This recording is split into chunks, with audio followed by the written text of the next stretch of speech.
Two crazy dudes. Chandan Lahiri, triple record holder, adventurer, survivalist. Adnan Vanvati, foodie, chef, outdoorsman. Head out into the deep jungles to live alone for 30 days. With basic shelter, survival rations, and just a will to survive. Will they survive?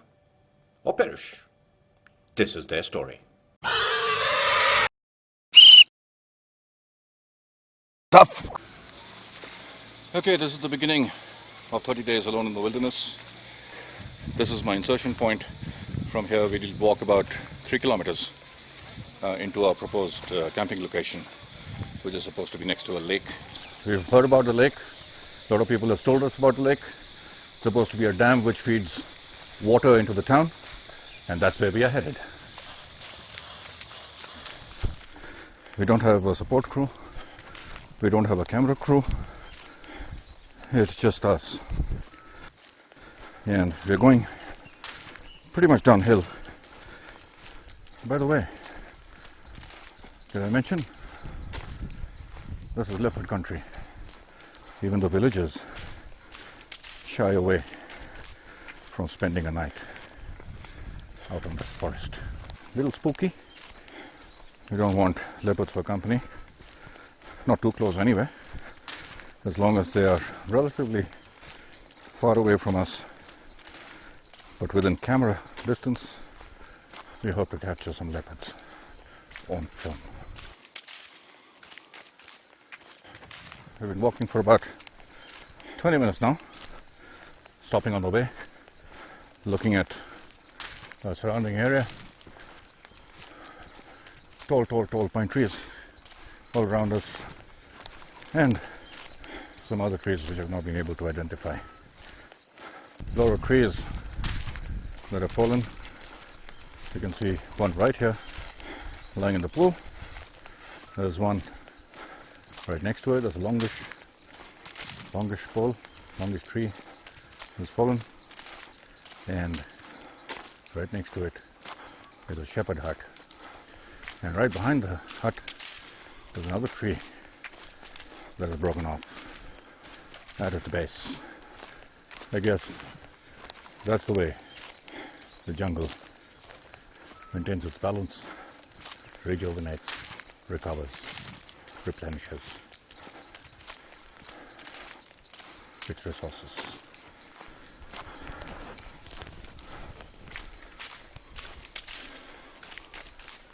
Careful.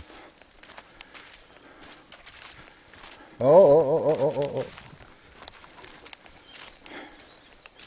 And that's what happens when we try circus tricks on fallen palms. And he's going to do it again. And this time, I guess, a little slowly. Not to topple over the camera. Okay, there he goes. All right. We're walking on a typical jungle trail, which looks like man-made because I see a lot of logging all around us, and becoming a little steep actually as we're going down, and all these fallen leaves, the dead leaves on the ground are there. They can be kind of slippery. And they're becoming a little slippery, so you need to watch your step. Watch out. And make sure that you don't slip, don't fall, don't injure yourself, because an injury in the wild will not be nice.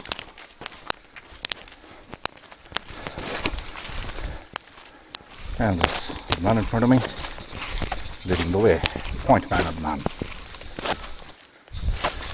And he just said he's feeling at home. Oh yeah. Seriously, this is literally like home. Is that food? Saw some food. That guy. There you go. And it's seen us. And it's acting like a twig. Perfectly camouflaged.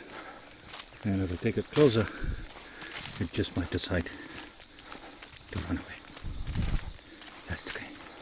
That's possibly the kind of food that we'll be looking out for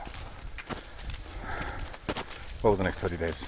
Adnan is carrying I think the book weighs about 200 kilos or thereabouts, and it's a very exhaustive compendium of all the plant life in the state. And as you can see,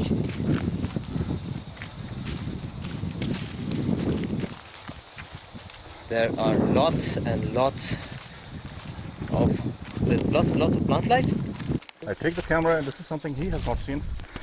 I spotted it 30 seconds ago, and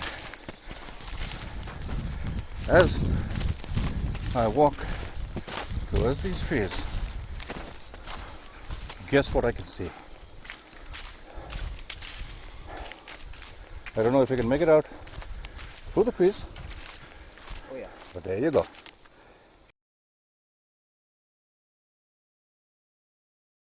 We're a little uphill from the dam, 100 meters or so. And this is the top of a hill. What you have up here is a trail going up. And down this side is where a creek is. It's about 100 feet down the hill. And this is where we'll set up camp.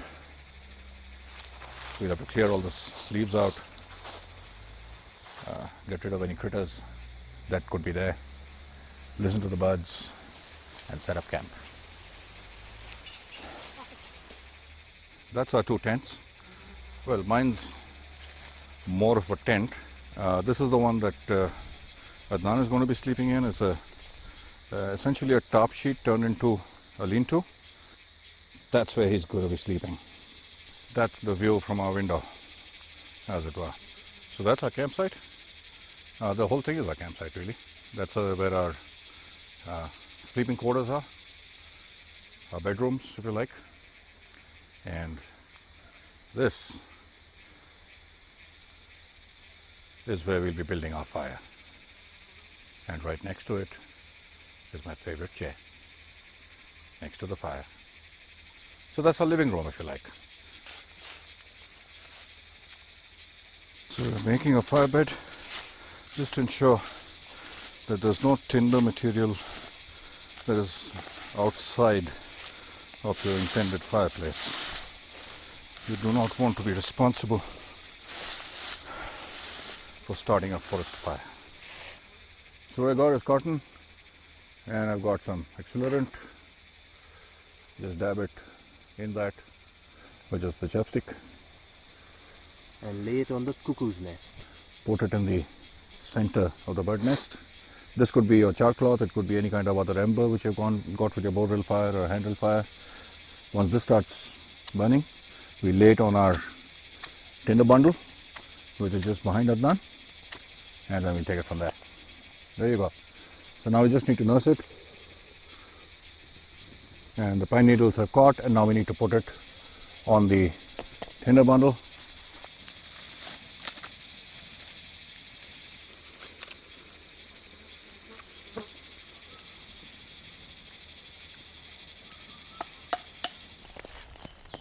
It's dark and it's cold.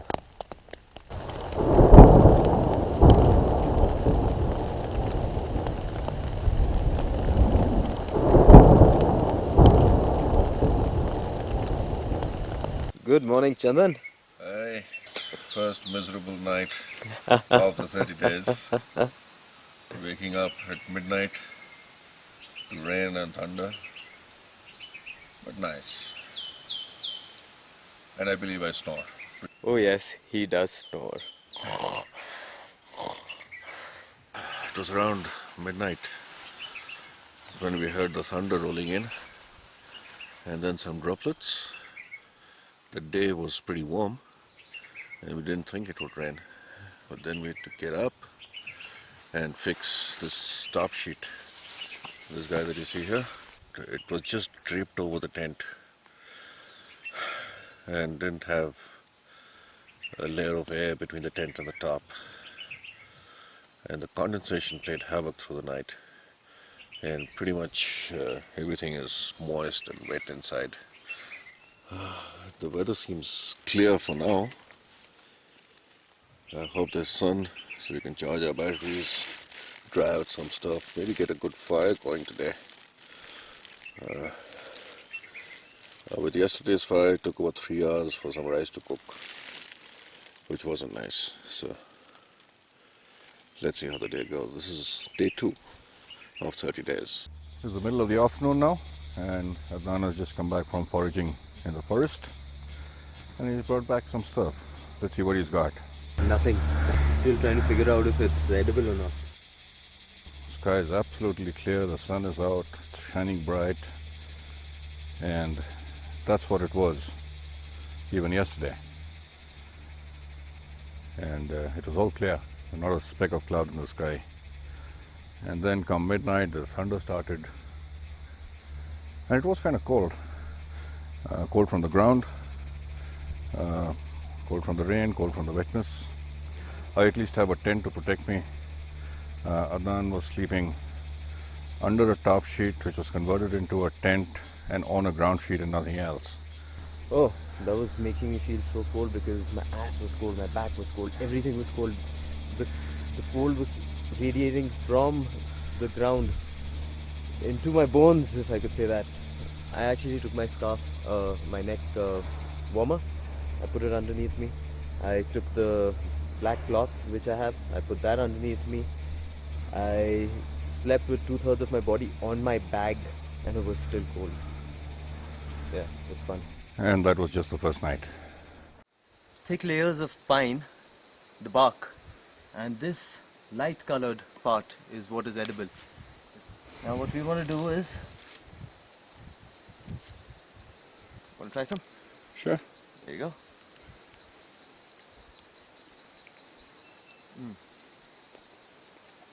Juicy and woody. And kind of sweet too. Yeah, kind of sweet. We're now next to the stream here, and what we are trying to do is set up some traps. Adnan has seen some birds coming here in the mornings and evenings, hoping some more birds come here, because we've pretty much not had anything to eat for the last 48 hours or thereabouts, and we hope that the birds are going to be coming drinking, and that's when a couple of them can get snared. So we've got about a dozen snares all over this place, hopefully effectively booby-trapped, waiting for the birds to come in. Meanwhile, Adnan has found mushrooms. These look similar to the death cap, so we need to identify them correctly. If they're fine, then we're all good to go. Then we've got some bamboo shoots and a creeper and something which we need to identify again. So yeah, I think we're pretty good. Today we feast.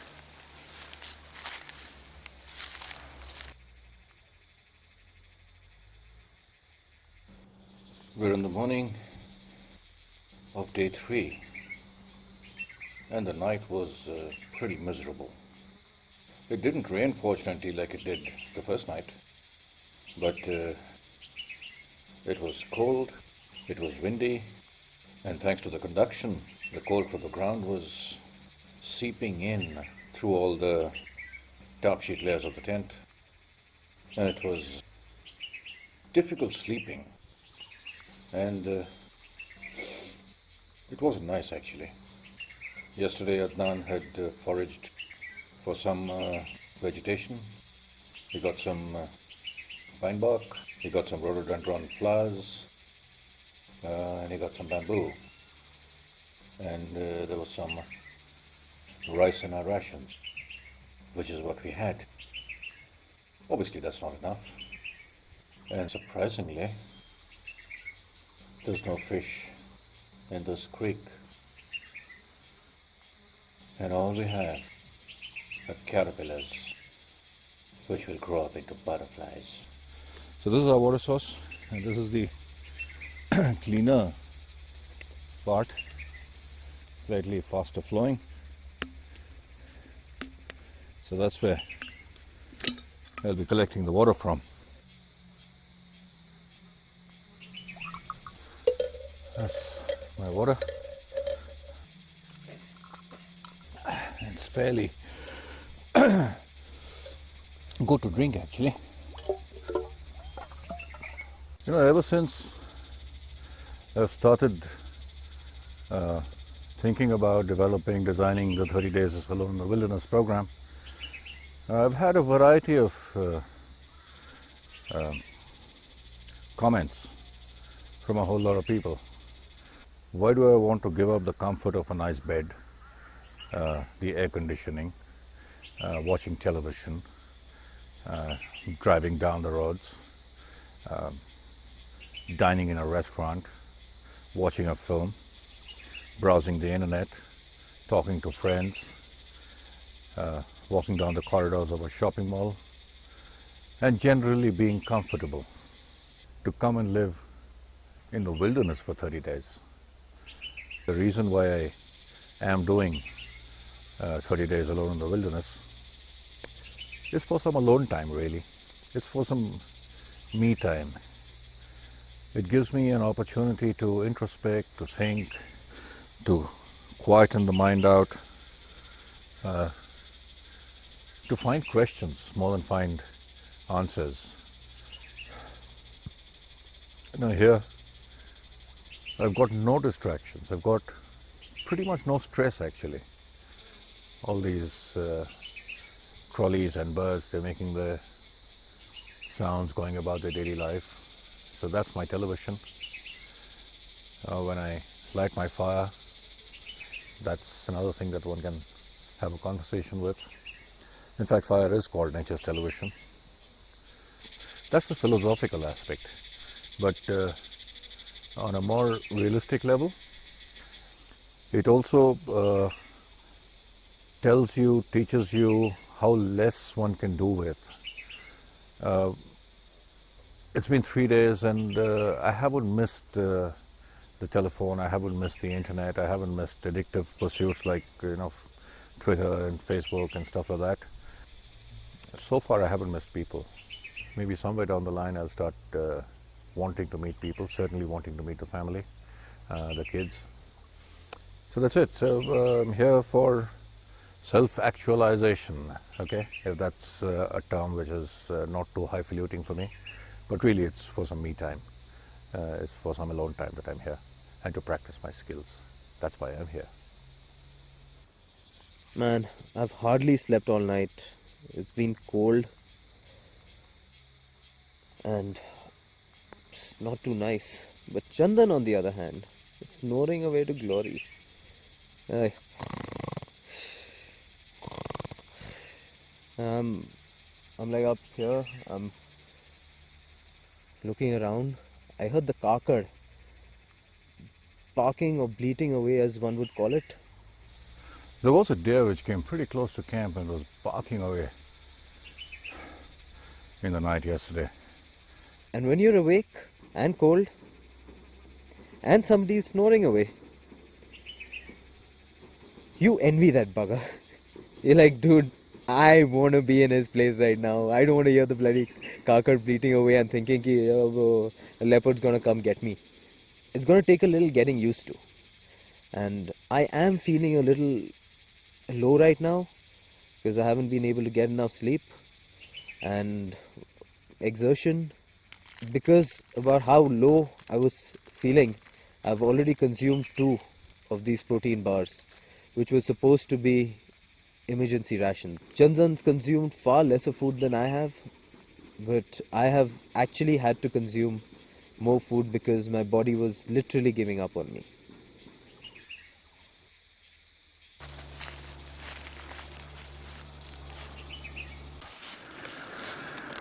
Hi. It's a little past 3:30 and not only is it cold, which is manageable, but we heard what seemed like something big crawling around outside. Dan heard him grunting, so that woke us up. And we whistled a few times, after which it stopped and we started talking, and we haven't heard it for a bit. But 3:30 at night in the middle of nowhere in leopard country, 2 fairly meaty meals available for any large predator. That's kind of a freaky thought. We'll stay awake for a while, keep the lights on, blow the whistle every once in a while, and let's hope whatever's out there gets more freaked than we are and goes away. We are in the leopard territory. I believe there are some bears also here. All around there are animal trails. There's one coming down from there, there's one coming down from there. There are 2 streams on either side. There's trails going down to the stream. There's a trail down this way. In the morning, Adnan did see something which looked like a pug mark. What animal, we don't know. There were some claw prints. And if it's a claw print, then I don't think it was a leopard. But there was certainly something here. We've heard deer pretty close to camp last couple of nights. Deer is not something that we're worried about. We're worried about things that can kill. I don't know if there are any man-eaters around. I don't think so. But I don't want to find out. We tried a bodil fire, but the wood's too dense and it's a little wet because of the rains that we've had a couple of days ago. Very heavy rain. So we tried a bodil set. We got smoke, we got powder, but we didn't manage to get coal. We'll give it another shot another day, another time. Oh boy. Adnan's gone down for personal hygiene. He's got his toothpaste, toothbrush, soap, towel, the works. He's going to take a bath. Can't be a shower. It's a stream which has got ankle deep water. Life here is quiet, it's peaceful, it's very laid back, and what I do a lot of the time is relax and if possible catch up on sleep, because nights are not a good time to sleep because of the cold. And also consciously I try to get my metabolism down, body metabolism, so I conserve a lot of the energy because we're not eating too much. And there's fresh meat for the next predator who walks in. I smell much better after a shower. Well, not a shower, but a stream bath. The stream bath he's had. Feeling And- much better now. All right. All ready for the leopard or tiger or whatever. Bring it on, he says. Hey Chandan, what you up to? Cooking dinner, man. Looks like fishing to me. 2-minute Maggie. I'm hoping it'll get done in about half an hour. The Maggie's got Flavoring. Charcoal. Good for the stomach.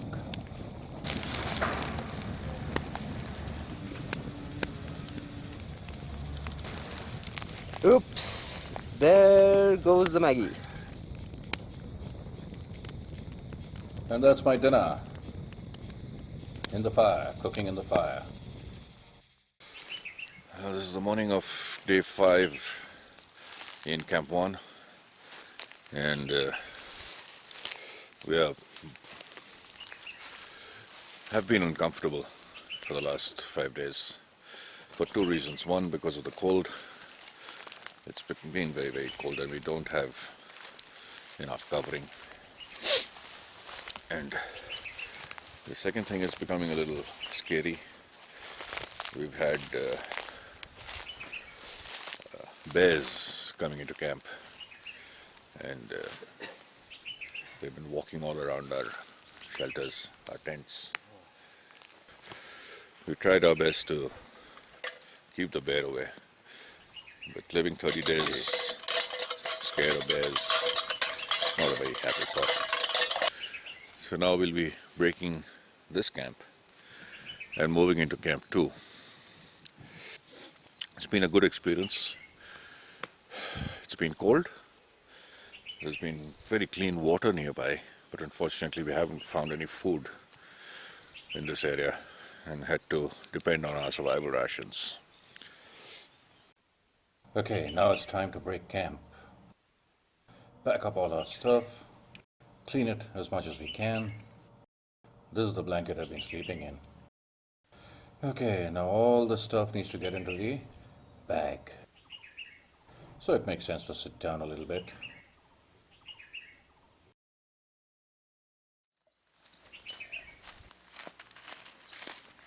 Well, we left Camp 1 a little while ago, and we've been walking up the hill. I don't like A, walking, B, walking uphill. And this kind of winded me, so I just sat down, just catch my breath before we walk up again.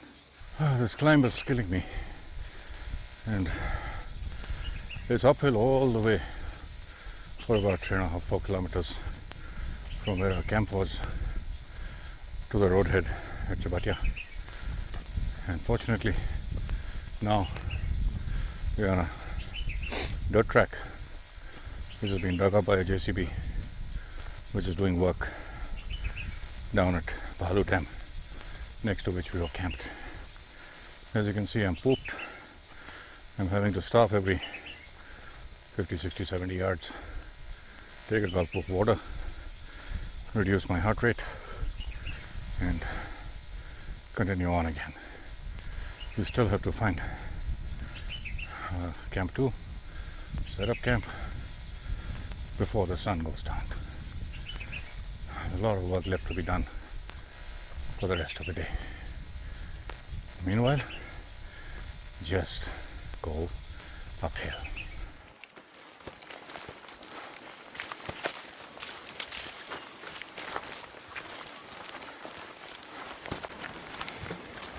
We've just inserted into our Camp 2 location. We're walking from the roadhead down to the hillside, and there's a much bigger river compared to where we were camped for the first 5 days. I think this is going to be a much better spot. Hopefully there are no bears here, but we are still in leopard country, so we might have leopards.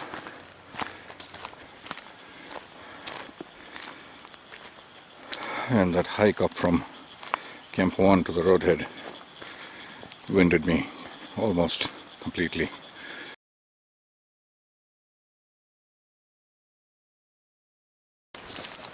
And it's downhill all the way. Gravity's on my side, so I'm not feeling the gradient yet. That's pretty much where we are going. Almost there. So we've reached our second camp.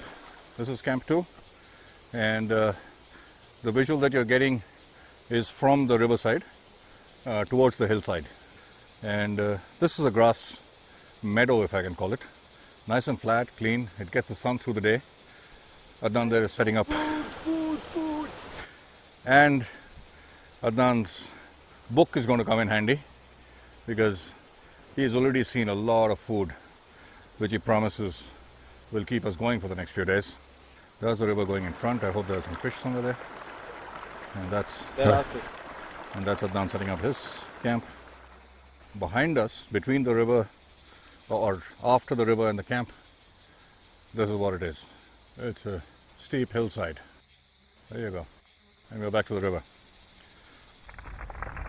And that's our campfire at Camp 2. Nicely going. And hopefully it'll go on through the night.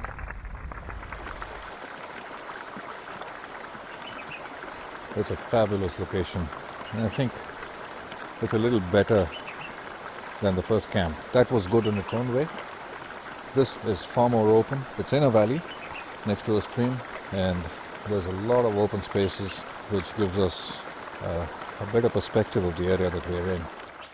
And here Adnan there was preparing breakfast of Canadian thistles.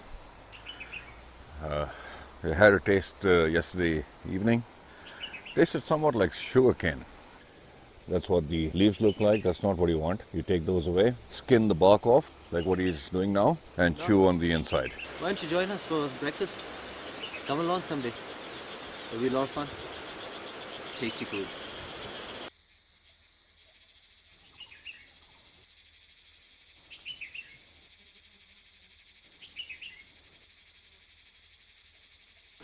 Don't know if you saw that. What? But as I was chewing this, bit of juice trickled down the side of my face. There's a whole lot of fluids in it, whole lot of nutrients, sweet, so maybe a lot of vitamin C. It's good food, not just survival food, but existence food. And it's growing wild in the wilderness.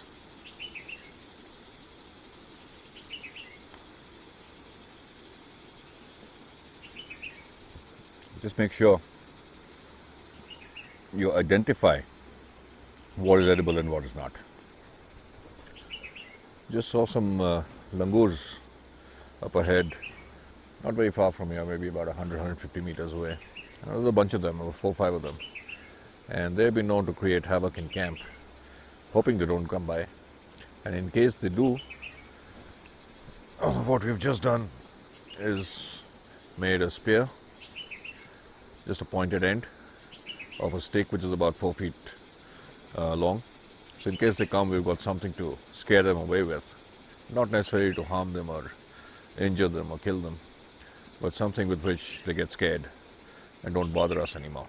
We've come into the school section, which is fairly deep. It's about more than a waist deep actually. In the hope of catching some fish, we'll see some small ones, about 3-4 inches long. If we catch about maybe 20-30 of them, that'll make us a meal. And before we even started attempting to fish, Adnan couldn't resist the temptation and has jumped into the water and is taking a swim. Come in. I think he's about to take a dive. He's climbed up those rocks on the side. It's a good 7-8 feet. And there he goes.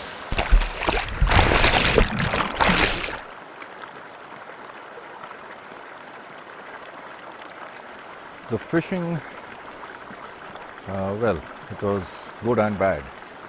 It was not very productive from the point of view of how much fish we caught, but it was productive from the point of view is we caught 7 fish.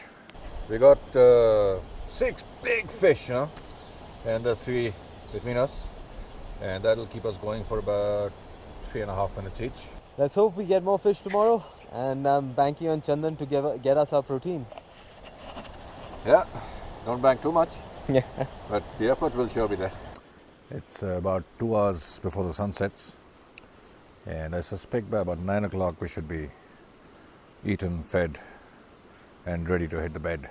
This is a much warmer place, but at night it's back to shivering again. I'm not relishing looking forward to shivering for the next 24 days. So anyway, that's part of the game. That's part of the challenge. Okay, it's breakfast time, and I'm being guided by Adnan. Now what he's given me is some roots, and these are from the Canadian thistle, and I believe one can scoop out the inside of the root, even though it tastes or smells pretty crappy. But as long as it keeps us healthy and fed, I don't think I have an issue with that, as long as I don't die. And he's had it before, and he's still alive and well, so I'm taking his word for it. Now, to put it in my mouth. And I chew on it. I guess I chew on it.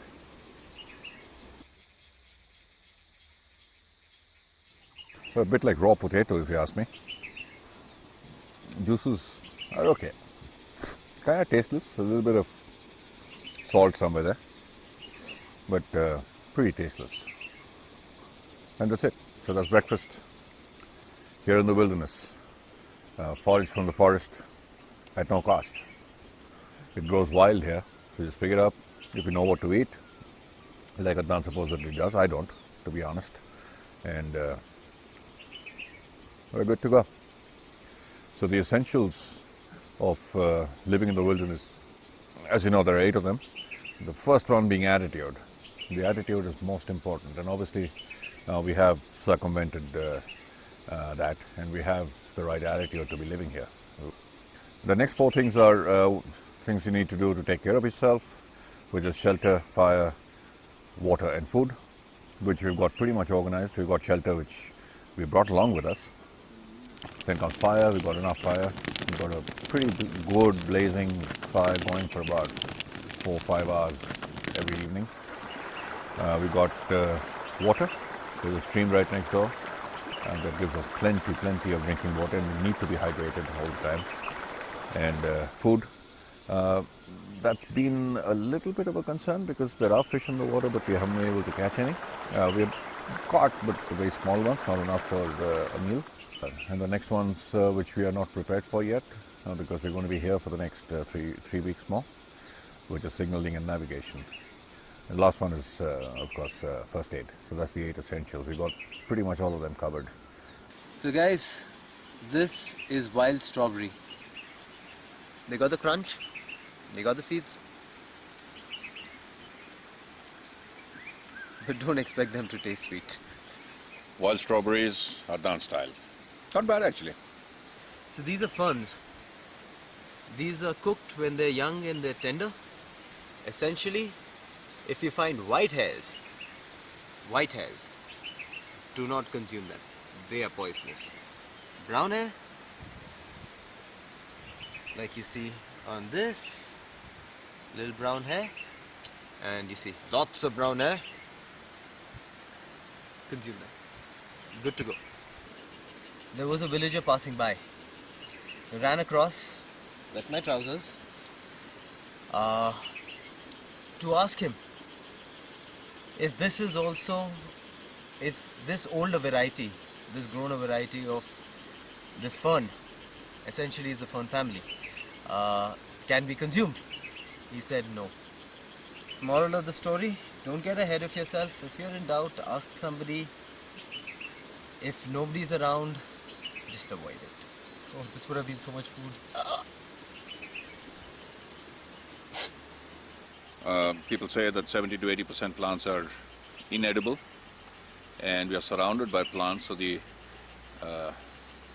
temptation of grabbing a plant and hoping it's edible, hoping you'll digest it, hoping you'll stay alive, can be very strong indeed.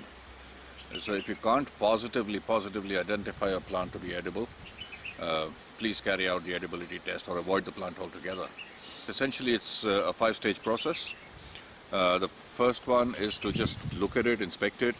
If it looks healthy, if it's got no worms in it, and it looks ripe, fresh, so it's past the first part of the edibility test. Inspect it, smell it, second part.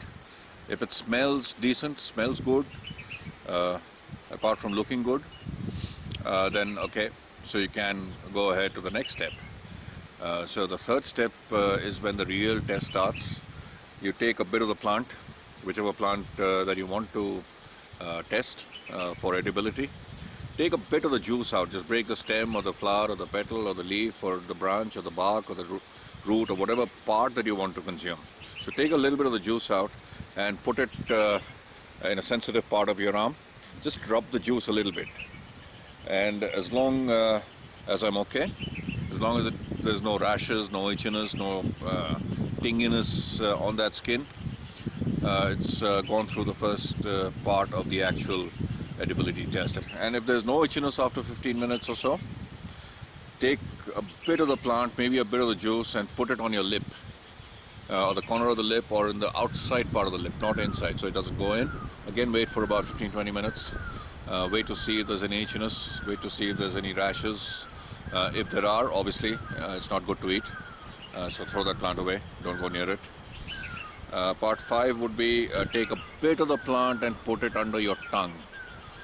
So a little bit of the plant would be secreting its juices, and you would be consuming it through your saliva.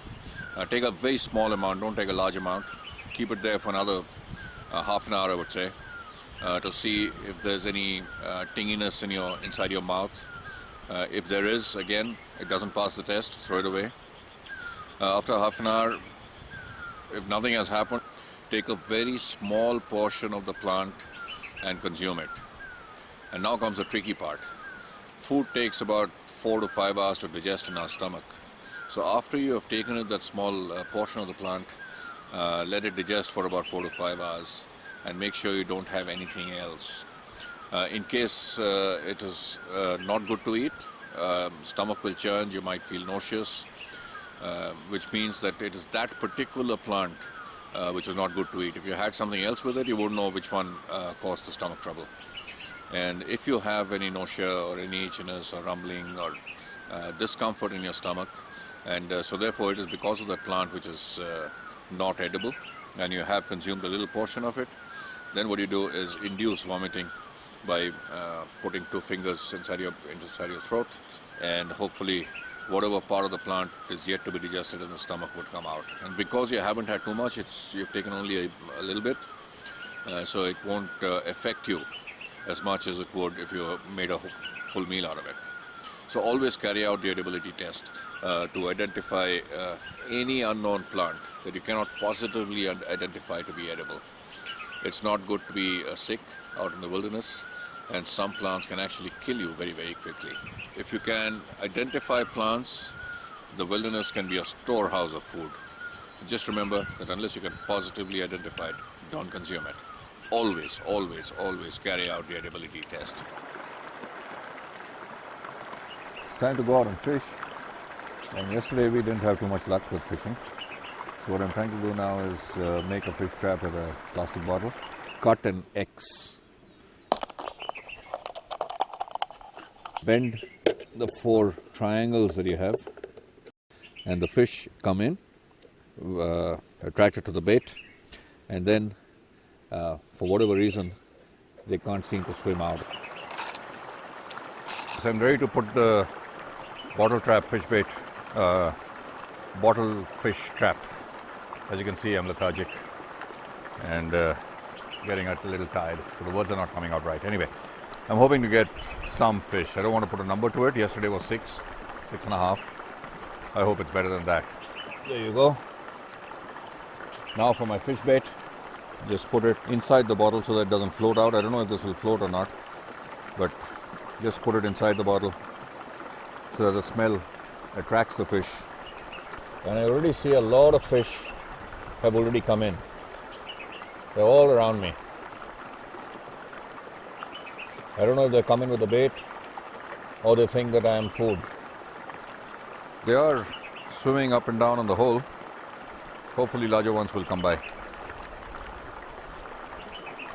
We'll just leave this here for the next few hours. This experience that we are going through, living for 30 days alone in the wilderness, it is really an experiment. It is to see whether we can move from a survival mode, which it is in the initial few days, 3, 4, 5 days, certainly 7 days. It is for the 3-day, 5-day, week-long maybe holiday. When you're going out into the wilderness, that's when you would be carrying provisions with you. So you'll be fed, you'll have food, you'll have water, you'll have all the other things. It's when about 7-8 days pass by, that's when you need to make do by living off the land. And that's pretty much what our experiment is. And we've been okay so far. There's a spider in my tent. Let me see if I can show you that before I continue.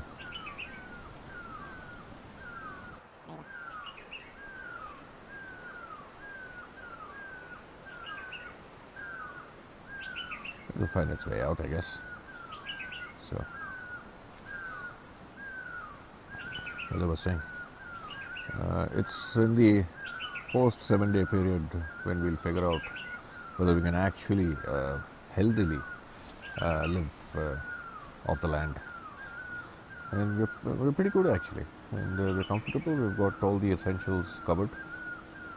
If only food was a little more substantial, we'd be okay. There's lots of birds here. We don't want to kill them. They're beautiful birds. But when push comes to shove, maybe we'll need to. So if we can forage for plants for food, and if we know what it is, that's going to be wonderful. Otherwise, we're pretty organized. And 7 days, I think we're beginning to make the transition from survival to self-reliance. And that's a good sign. It's just 7 days though. Every time you go into your tent, don't just rush in regardless. Look around, dust the stuff inside, Because what you don't want are things that can bite you and sting you, or give you a rash or something. Same with shoes. Ideally, hang your shoes from a stake or a pole, because these insects are also looking for warmth in the cold of the night. They might crawl in and make shelter inside your shoes. And if you don't dust your, not really dust, really bang. What you need to do is to take your boots and bang it like so on the ground, so that in case anything is inside, that would come out and not end up biting you. That's Adnan foraging for something all our parents tell us to stay away from. That's stinging nettles. And these bite. They've got a poison sac on pretty much every needle. And from what he tells me, there are about 100,000 needles on every stem. So you need to be very careful. And like you can see, he's wearing gloves. Anyway, this is going to be our food today. So, bon appetit. I have a distinct feeling when he says we will have our food, he means it in the singular. I don't know if I'm taking chances. My only concern is the poison. My rule in the wilderness is don't go after something that can go after you. And stinging nettles certainly can go after you. This is This I've had, so this is your, nice. your wild lemon, if you would want to call it. It's a nice, pretty looking thing. Not too big, small. And I had some in the morning. It was quite nice, tingly, sour, lemony, quite nice. Well, there we go. Some things I like, some things I'm afraid of. This is the morning of day 8 of 30 days alone in the wilderness. And the day started with collecting a bunch of firewood. Not so much firewood, a bunch of kindling, because we have a few logs which will last us through maybe today and tomorrow. So not so worried about the fuel, but we certainly had run out of kindling. As you can see, we're right next to the river, so source of water is not a problem, but I'll need to boil it. And the only way to boil it is to have a fire. And without firewood, you don't have no fire. It's extremely hot in the day. Dehydrates you pretty quickly. The best thing to do when water is scarce is to limit your physical activity. Like survivalists say, like adventurers say, ration your sweat, don't ration your water. I'm not going to be doing any work. I've got a fish trap out overnight. I'll go and check that maybe, and just sit down for some time in the water and maybe meditate. I haven't done that for a few days, so maybe meditate and then go back into the shelter under my top sheet and sit down there to protect myself from the sun, sunburn, dehydration, and all kinds of other nasties. There are 2 big fish in there, which is way more than we've caught in the last 3-4 days. So this trap seems to be working. All I did was take a regular plastic bottle, chop off the top, invert the funnel into the bottle, and tie off the sides. And when I did that, the hole through which we drink out of, that is open, so the fish would come in but won't be able to find their way out. I love it when a plan comes through. And that's dinner. All right. Babu Mashai. Bolun dada. Hey, Babu Mashai. Ye bolcho? I like that one that you said on the film. Black ho ya white, male ho ya female, batana to padega hi. Some epic movies were made earlier. These days, movies are kind of crap. You know? That's the reason why we're out here. I think we can blame Bollywood and Hollywood for that. True. So you could stay in this place forever? Yeah, company sometimes would be nice, but I could actually get away for sure. Yeah, I don't think I'll miss people. But if somebody comes dropping by with some food, that'll be nice. Food being the main Operative word, yeah. Do you know what day it is? You think? The best part about this place, and we've spent a few days here now, time has kind of stopped existing. We are part of time now. All our timings have changed. Dinner time, sleep time, waking up time. Waking up time, not so much for me. I'm still taking my time to wake up. But I'm liking the leisureliness, is it? Yep. Of this whole existence. Now how's this for a fashion statement? Chaddi mein. Chaddi mein ho gaya. Chaddi mein ho glaze. I'm wondering how people would react to an existence like this. General, normal city people. I can get used to this. I have got used to this in the last few days. When you're in a place which could be visited by wild animals, particularly large animals that can hurt you, bears or leopards or stuff like that, it's a good idea to scare them away. And one way to do that is to hang something close to your shelter, which will make a noise if it is tripped. So in case an animal trips the tripwire, this will move and it will make a sound and it will spook the animal away. It just gives you that extra bit to ensure that you're safe. What's for dinner? Little friends here called jal bhangru, or in Himachal they call it palak also, for that matter.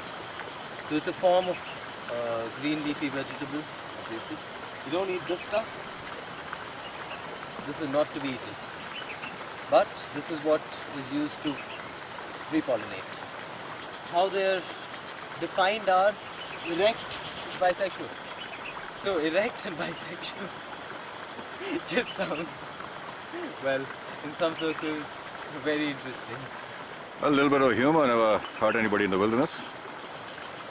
Spread the joy and wonder of its bisexualness. You will see no leaves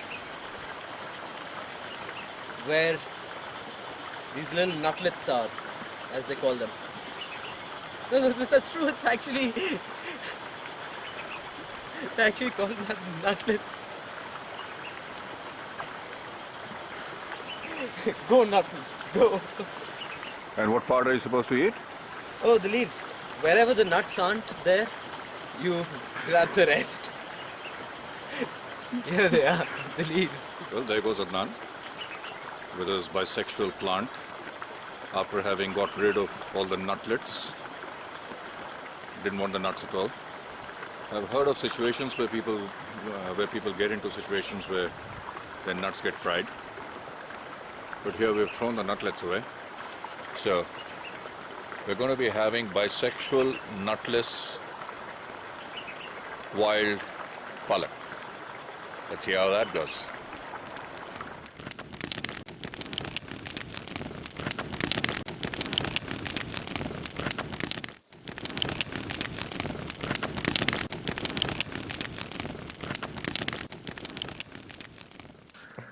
Now finally it's recording. Okay guys, we've just gone through a oops moment, which is that we tried recording this thing that we're trying to do now in the middle of the night, and the camera wasn't recording.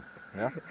So just when we said good night and we were trying to switch off the camera, that's when we realized that it wasn't recording at all. So anyway, we'll start all over again. Here we go. Day 8, 8:30. Well, it's a little more than 8:30. During the last recording it was 8:30, so it's about 8:45 now, I guess. We've got 3 weeks and 1 day more to go, and we're not looking forward to that day when we have to leave this wonderful, wonderful location in the wilderness. We're not leaving. We're not leaving. We're staying. You guys come here to see us. You're most welcome. Just bring a can of food because that's kind of scarce for us. Big beans, big beans. Yeah, you can bring anything that is edible. For me personally, anything that used to move, crawl, fly, swim, slither, anything goes. And not too much of the green stuff for me. So that's it. So in about half an hour's time, we plan to hit the bed. Well, hit the ground, which is our bed. And see you tomorrow.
Hi guys, it's about 3:30 in the morning and we just had a very close shave. It was just about dropping out of sleep, one of the few days when I couldn't sleep. Happily couldn't sleep actually. And then I heard some grunting right above my head on the tent. And that woke me up. And this grunting was of a wild boar. And this guy then got spooked because I screamed, got entangled in all the ropes which was holding the tent and the top together, tried to run away, couldn't, grunted even more. I think it fell alongside my tent side, on the head side, and finally managed to escape and run away. And my tent's all lopsided, so just waiting for a few minutes for it to slink away before getting out and setting the tent upright again. First bears, leopard country, and now wild boars. What next? Wait and see.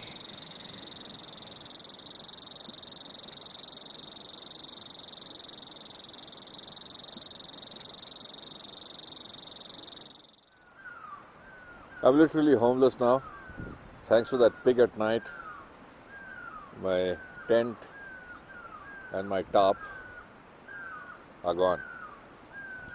Well, not too far away, but dismantled. And I'm sitting here literally by the riverside, roadside, whatever we might call it, with my meager worldly possessions. And this is something which can happen to everybody, whether it's in the wilderness, whether it's in a city, whether it's in urban centers, rural centers. Calamities might strike in a hurry, and you better be prepared to take the necessary action to keep yourself and your loved ones safe. You've all heard what the term hogwash, right? Now I'll show you what it literally means. The tent and the tarp, as you can probably see, is getting hogwashed. Pretty literally. Much of the day today was spent in washing and cleaning the tarp and the tent and realigning the camp itself. I think what happened yesterday, it was just trying to go home, and the lines and the tarp and the tent and everything else got in its way. Waking up at 3:30 in the morning with a pig stomping on your shoulders is not very nice. That wasn't a very happy experience, but anyway. Lungi dance, lungi dance, lungi dance, lungi dance, lungi dance, lungi dance, lungi dance, lungi dance. That's what the wilderness is all about. We are in their country. They are not in ours. And when you're in the wilderness, expect wild animals to be walking in and out of your camp. Just make sure you have a passage that allows them right of access. That's important, I guess. Those are rain clouds, and if they stay in our area and it rains down, that'll be awesome. Hope the rain comes. That's Chandan there. He's drying his chuds. Not only that, he's just had a swim, and he's prepping his two top sheets. He's prepping his two top sheets to protect it from the rain, and he just moved out of frame from camera, still drying his chuds, changing. Well, that's life in the wilderness for you. He thinks he's Tarzan, so be it. There you go. Oh, where's Jane? Okay, I'll move the camera out so that he has a little bit of privacy. Believe me, you don't want to see what he's got. And guess what? That rain that we were expecting in the morning, that never came. The clouds just flew away. But the weather was relatively decent. It wasn't as like the inside of a microwave oven, as it normally is. It had cooled down just a little bit, just a wee bit. It wasn't as oppressive as it usually is. But there was no rain. That's what life is all about. Some things work, some things don't. The rain would have been nice though. It's the afternoon of day 12, and we are doing what we do every day, being very busy, sitting under the awning, escaping the heat of the sun. Very busy, man. I mean, there's nothing more draining than sitting quietly under the awning for 5 hours every day, away from the heat of the sun. And believe me, even if you can't make out on screen, it's hot. And these rocks, very, very hot. We hear the thunder again, we see the clouds again. Maybe the rains will come, maybe they won't. It's a waiting game. Someday soon. Some clouds there. Yeah, there's some clouds there, there's some thunder that we heard, there was some lightning last night, but no sun or rain. Rain would be nice actually. And by the way, we have a surprise waiting for you tomorrow. I won't tell you what it is right now. And suffice it to say, it's going to be a rumble in the jungle. I don't know if you can hear the thunder, but it's been increasing over the last couple of hours. The thunder has been rolling. There you go again. Looking forward to the rain. Come on, rain, don't go away like you did the other day.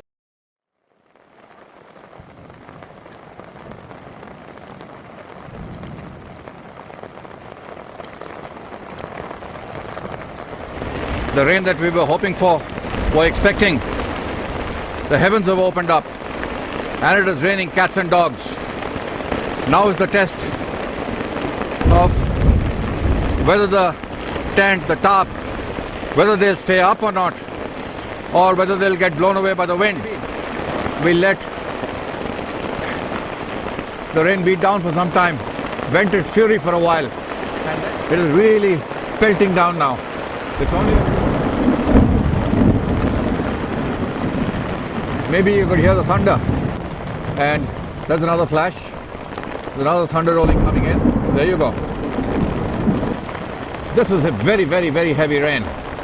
And this is what we are looking forward to. This brings in another aspect to our existence here, to our survival here, to our self-reliance here, to test whether we got it or we don't, to go through the storm.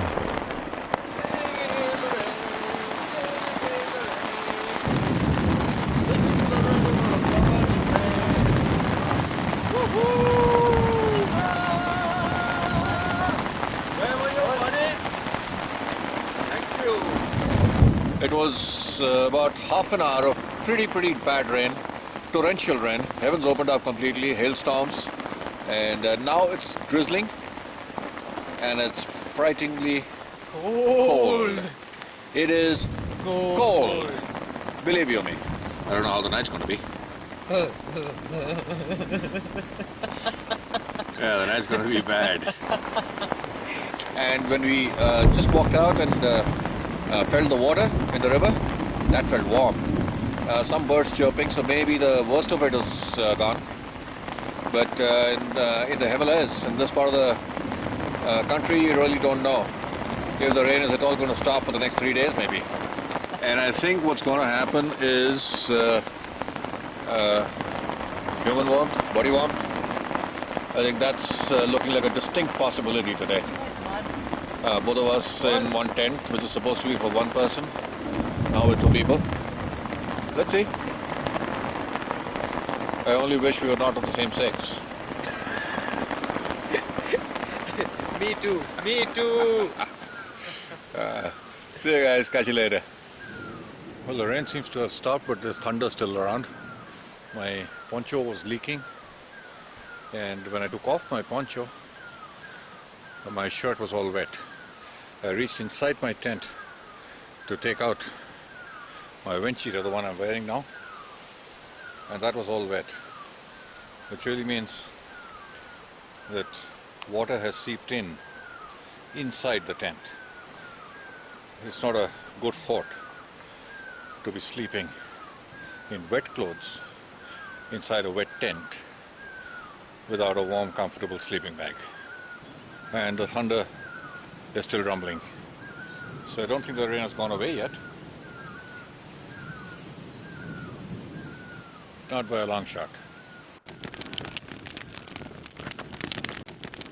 This is day 13 and I'd promised you a rumble in the jungle.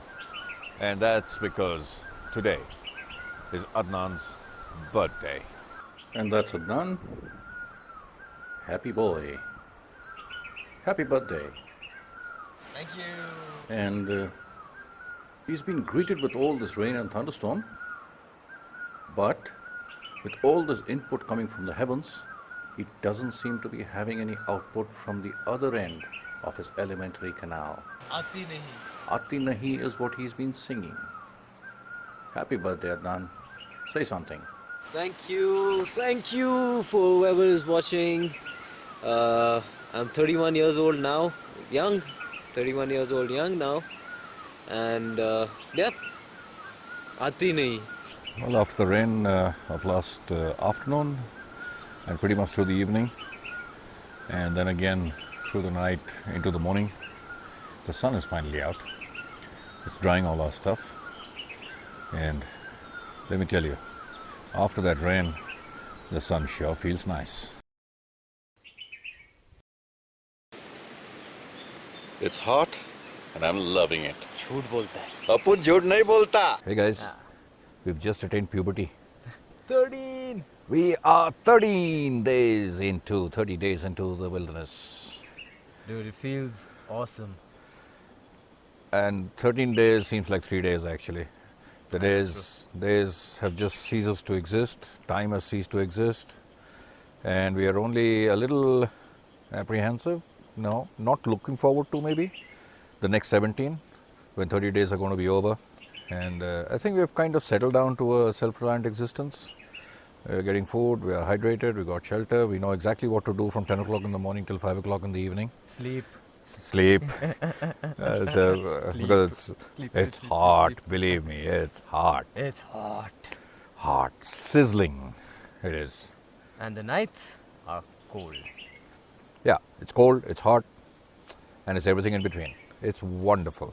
Today, it's his birthday.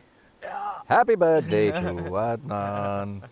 And don't tell anyone, but we're getting some beer. Don't tell anyone. Shh. Bye. Cheers. You know what this is for? You know. It's Adnan's birthday. Happy birthday, Adnan. Good to have you here, buddy. It's a gorgeous day today, and I expect it to be hot in about a couple of hours' time. It is hot every day, really, and with each passing day, it is becoming hotter. Sitting in the water cools the body down a fair bit, and I do that pretty much every day. Adnan is apprehensive of losing muscle mass, and I started exercising. Deciding it was not such a good idea, he decided that meditation was probably a less taxing form of exercise. We caught up on some sleep, and following Adnan, I decided to spend some quality time meditating. The heat does not seem to affect the insects, and after the rain, the leeches were out. Yo, buddy. Hey, what's up, man? 15 days, 50% 15 days, gone. brother, 15 All right. days. Yeah. Lots of things have happened. We've seen a couple of ups, couple of downs. Second night was it? Third night when the bear came in at night? Third night, man. Third oh night. boy.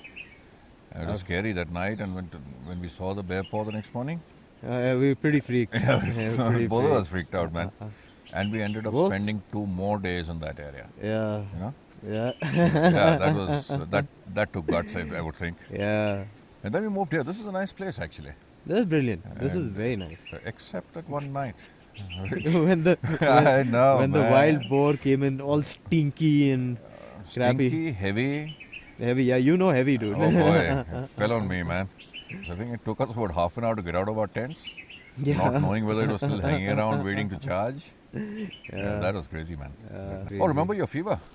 Yeah, man. So what happened was I decided to get hyperactive as a people. Well, people who know me will know that I'm super active at times, which honestly was a learning experience and a bit of a, if I could call it, setback for me.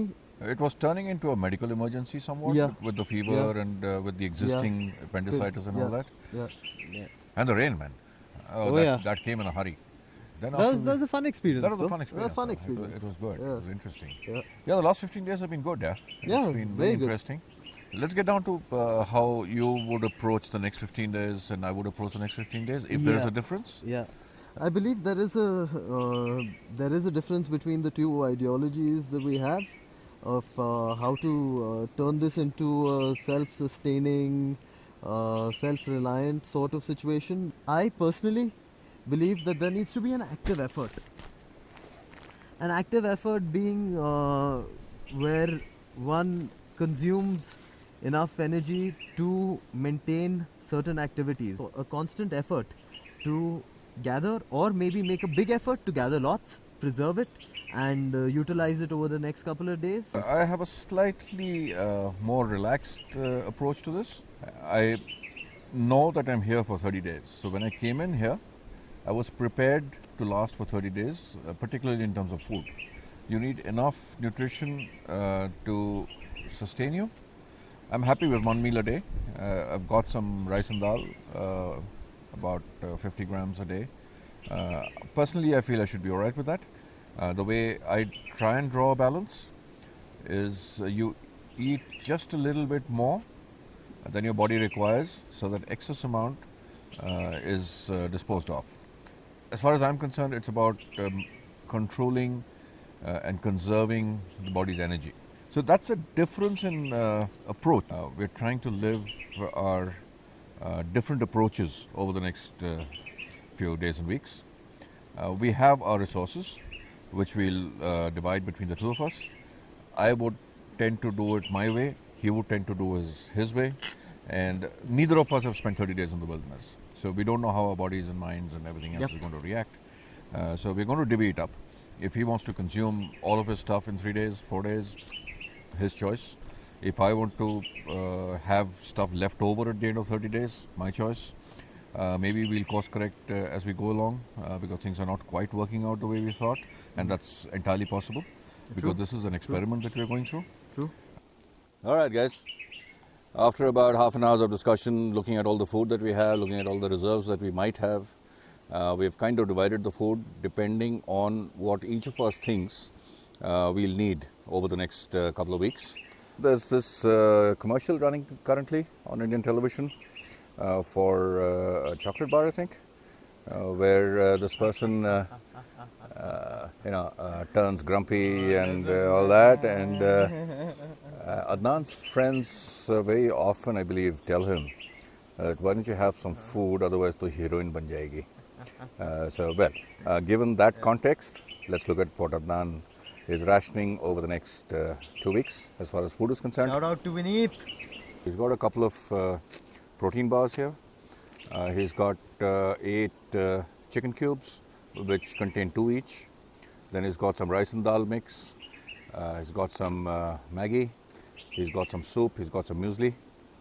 And that, hopefully, he says, is going to give him 30 full meals. Now that you've seen the food that I have, I'll show you through what Chandan has. I'll take you through it. I think Chandan really wants to starve himself this time. So he's got 1, 2, 3, 4, 5, 6, 7 packets of dal.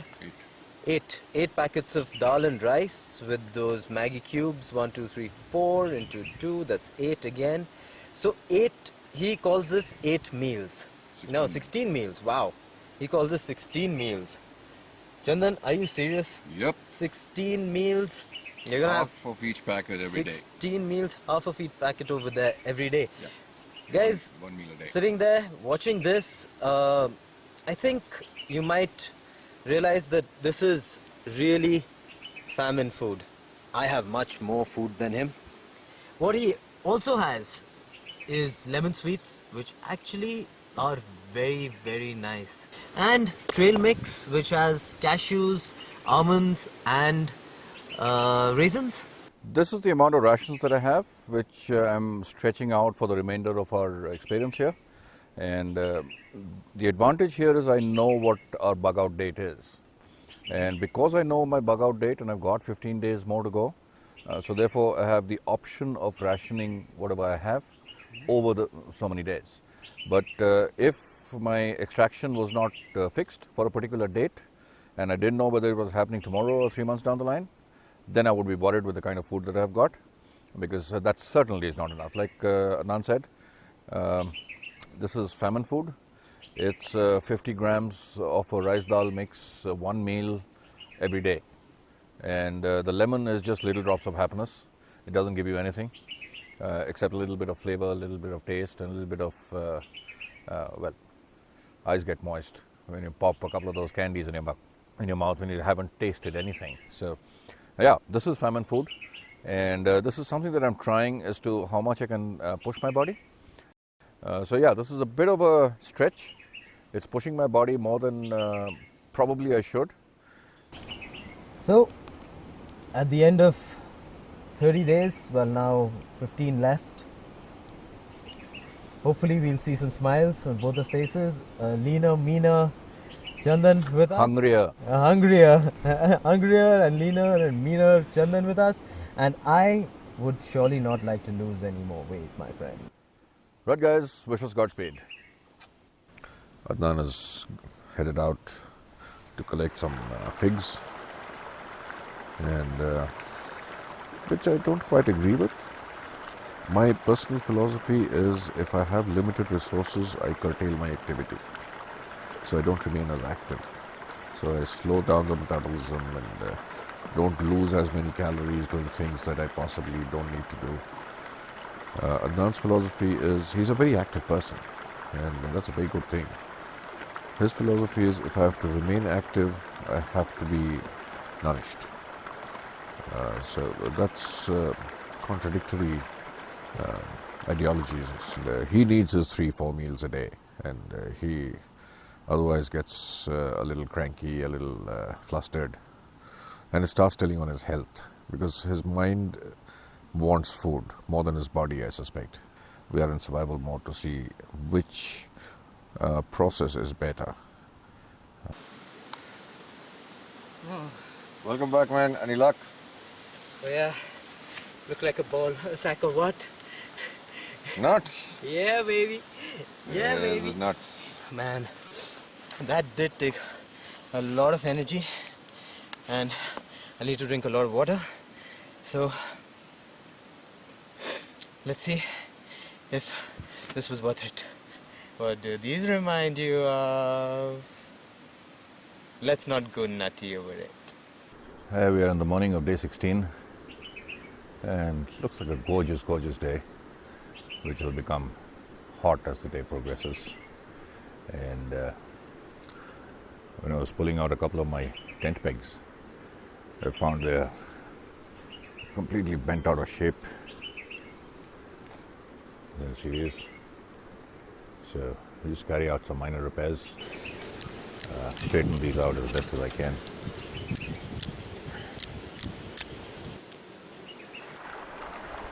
Well, it's still early morning. The sun is out and it's getting to be hot, and we're still fairly early in the day. In fact, it's about a little after 10:30. The water is gushing nice and cool, and there's a slimy kind of taste in my mouth, so I thought this would be a good time to brush my teeth. It's been a while, but I don't have a toothbrush, toothpaste, any of the other comforts of city life. What I have is this. It's a lump of charcoal. So what I'll do is take a little chunk of it, put it in my hand, and crumble it up as best as I can. I might still have little chunks, then I'll turn it into a paste and use that to brush my teeth. Just put a dab on my fingers like this and go ahead and brush. From an entirely cloudless sky in the morning, completely blue sky without a speck of cloud. Then we had the cottony, fluffy things roll in. Then it became dark and looked angry. And then the skies have cleared up again. All the dark clouds have gone away, and it's become hot once again. So it's that time of the day now for me to catch up on my sleep. Siesta time. I'm going to sleep. 13 more days to go. We've already spent 17 days happily, comfortably, healthily in the wilderness. Today particularly is a special day for me personally. I'm a number 8 for those people who believe in numerology. I'm the number 8 born on the 17th. Not that I believe in it too much or not that I know about it too much, but number 8 people are governed by the numbers 4 and 8. And today is the 17th day. 1 plus 7, 8. And we've got 13 more days to go. 1 plus 3 is 4. It's morning and I should be bright, fresh, energetic. I'm not really, because I'm not eating too much. I'm trying to push my body as far as I can in terms of both food and drink. In the last 48 hours and more, about 52 hours, I've had 2 meals. 2 meals comprising 50-gram mix of dawal. See, it's not dawal, it's chawal and dal. I mixed it all together and called it dawal. That's what's happening to me. My body has not given up. It's not going to give up in the next few days at least. I know my body and I know how much I can take. I just have to curtail my activities even more. And I'm thirsty. Yesterday I had about half a liter of water because I couldn't boil it. Day before I had a little more than half a liter, certainly less than 1 liter, which is not enough in this place because it's so hot during the day. It kind of dehydrates you very fast. I'm not eating much, I'm not drinking much, and I'm not working much. Yeah. So my purpose is to curtail my activities to cater to the resources that I have, which is not much, and I want to push it as far as I can. You know, when you're out in the wild over multi-days, one thing that will not stop is your normal bodily biological functions. Come daytime, you'll need to go. And when you need to go, there are a couple of things to remember. First, dig a small pit on which all the dump can get in, and once you've done your job, finished your job, cover it up so that the flies don't get to it. The second thing is try and be as far away from a water source as possible, because that could be your main source of drinking water. So try and be about at least 100 feet, if not 200. There are 2 essential items that I always carry in my kit when I'm going out into the wilderness. One I can do without, but I prefer not to, and that is a roll of toilet paper. This is a comfort item, a luxury item if you will, that I carry with me when I'm into the wilderness. The second thing is not so much of a luxury but a necessity. As you know, I can't fold my knees thanks to my surgery, and I've got a prosthetic knee here, and I can't fold it beyond less than 90 degrees actually. So therefore I can't squat to do my job. I keep talking about having to adapt, innovate, improvise in order to overcome. Now what I've done is what I'm sitting on. You've seen me lounging on this small camp chair. Now what I've done with this is a regular camp chair. That's the way I bought it, without the green flap here. I've added the green flap, and what I have on the seat is a hole. So it becomes an impromptu toilet seat for me. So all I need to do is dig that hole that I talked about, put the seat on top of that hole, remove this flap, sit down and do my job. It can get a little tricky when you're trying to do this adventure, go through this experience and try and film this whole experience, because I can't see the LCD screen from where I'm sitting. So I don't know if I'm on screen, whether my head is cut off. Just look at this place that I'm sitting in, and you can see behind me is the river which is gushing. Our campsite is behind me. A perfect place to contemplate and think about yourself. Absolutely gorgeous place.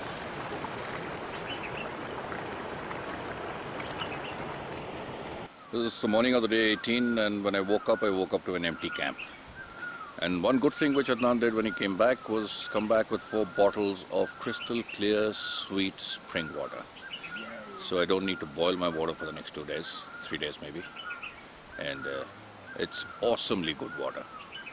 Fabulous. No filtration, no boiling, no purification, straight from the source. Awesome. Well, as you can see, it's been 18 days. I haven't changed my clothes yet because that's the only set I'm wearing and I'm carrying. I don't have a choice. I do have a t-shirt underneath, but what has happened over these 18 days is my shirt is torn. And if I turn around, I should be able to see this huge hole that's there at the back of the shirt. Served me well for 18 days. And now probably it is time to retire it. You know what? It's a bit nostalgic when I'm taking off this shirt because it served me for so many days now in this 30-day experience.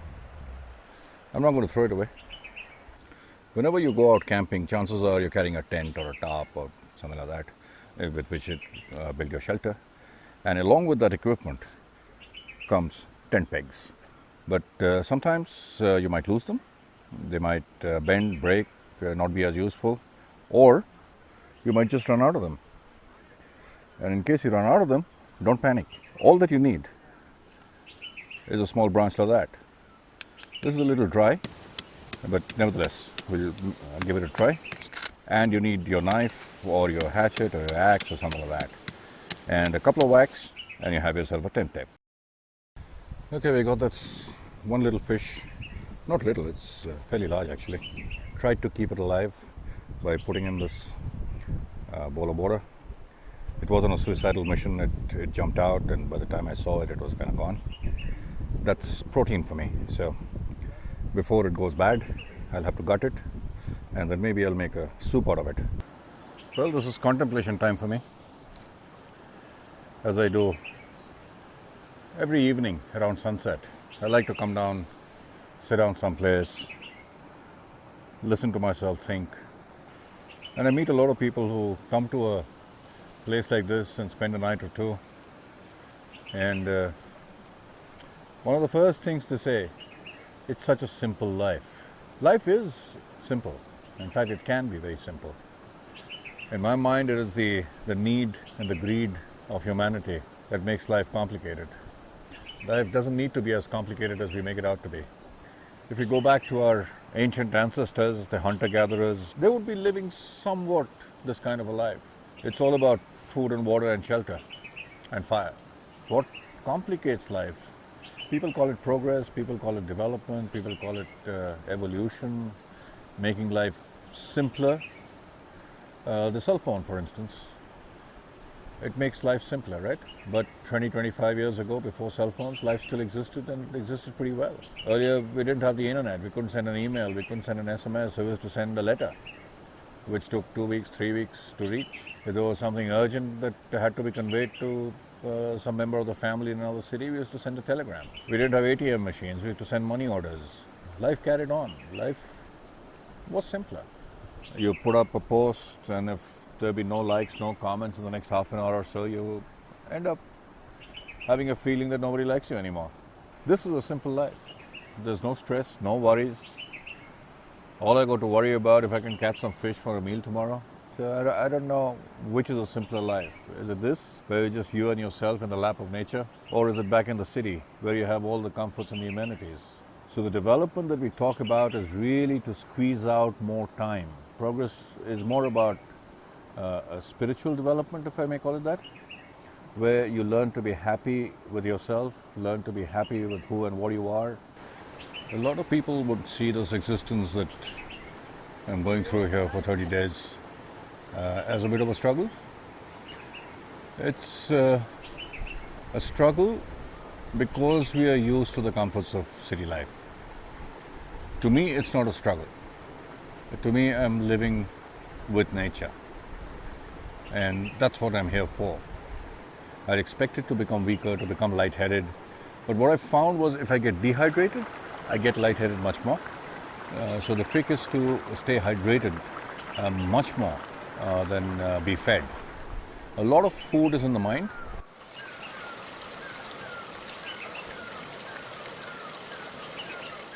Day 19, and it is chef time for Adnan. He has sacrificed his rice rations, mixed it with the figs he collected, added some sugar, and is on his way to making some rice cakes. Something that he says will last for a long time. Thus helping in his sustenance with stuff that he found in the wild. And it has turned out quite nice actually. Rice cakes made with rum, fig, lemon, sugar.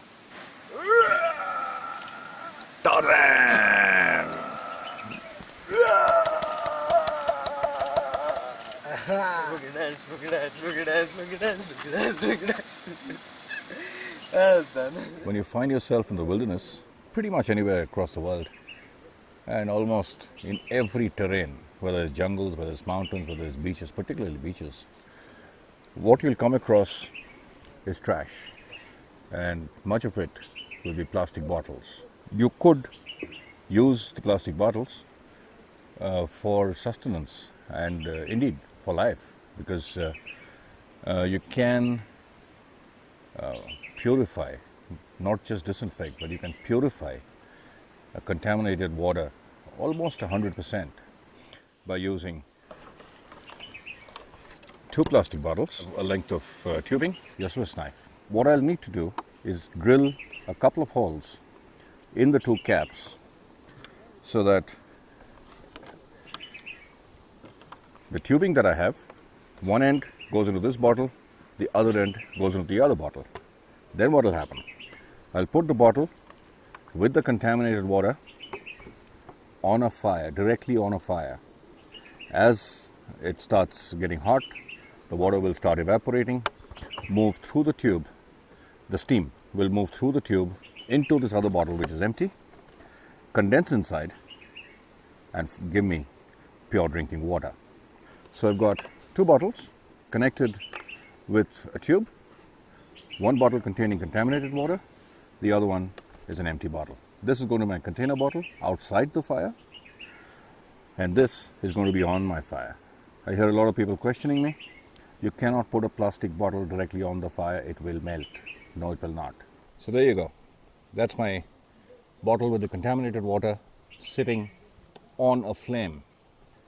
And as the water boils, it will pass through this pipe all the vapor and condense inside this bottle, and there will be drinking water inside this bottle in a little bit. And you can already see some condensation on this bottle. That's wilderness distillation on an open flame using trash that you can find all around you. And I don't know if you can see it. That's the amount of water that we collected in about 10 minutes of boiling. It's a lot of hard work. It takes a lot of patience. Is it good for health? Maybe not, because the plastic bottle that you're boiling your water in, that will leach a little bit of plastic into your water. But when it's a life and death situation, go for it, because you need hydration. If you don't have hydration, you could be dead very, very quickly. Hope you never have to use it, and I wish that you always find yourself next to a source of portable drinking water. I woke up a little bit down in the dumps. I don't know why. It's not the experience, it's not the place, it's not missing family, it's not missing kids. I really don't know. I guess that's a phase one would go through. You have the highs and the lows, and as long as the highs are more than the lows, you should be good. Hey guys, day 19. Used a lot of my food. I've consumed most of my meals. I've got a little bit left. Let me show you what I have. Soup cubes, soup, rice dal, protein bars, muesli. What I plan to retain from these rations: soup cubes, muesli, rice cakes. Well guys, you just saw how much Adnan has consumed and how much he's discarded. It's very good that he's, over the last 5 days, he's been able to salvage a fair bit of stuff from the area around us. He's had his jari booties, as I call them, his sags and his bichu booties and thistles and whatnot. He's now making rice cakes with figs he found. The rice comes out of his rations. He's consumed about 15 or 30 meals that he started out with, and he's discarded about, I suspect, 10 to 12 meals. He's kept back about, I think, 3 or 4 meals, which is the muesli and the soup cubes, which he's going to survive for the next 11 days. He's had his 3 meals a day, like he promised, and as you might have noticed, a lot about Adnan over the 19 days that one has experienced has been about food. Wakes up in the morning, gets the fire going, gets his breakfast going. When he finishes breakfast, go take a swim, come back, tend to the fire again, make some lunch. And the day goes by in the afternoons when we are kind of relaxing in the heat of the day. And the moment the sun is a little quieter, goes back to tending the fire to make his dinner. So Adnan is all about food, he's all about foraging, and he's doing a splendid job actually of foraging. I don't do it. I don't like many other stuff that he brings. Some of the stuff I love. We tried that rice cake in the afternoon today. That was fabulous actually. And it might turn out even better. And maybe that's part of his survival rations for the next 11 days. Maybe he'll be kind enough to share. I'm not going to refuse, believe me. So, there you go. So, and that's it. That's the food guy. As far as I'm concerned, I'm still on my dal roti. Dal chawal, actually. 1 meal a day. And still alright. Still alive. Still not as weak as I thought I would be. But then I'm not doing too much work either. For me, it's about getting that fire, getting my rice and dal to boil, consume it, and I'm good to go for the next 24 hours. Maybe sit in the water once in a while. But yeah, I'm far less active. I'm a more passive person. Adnan is a more active person. So I suspect he requires the energy a lot more compared to me. That's 2 different individuals, 2 different ways of sustaining oneself when you're out in the wilderness with limited rations. He's discarding his rations and living off the land. So, all credit to him.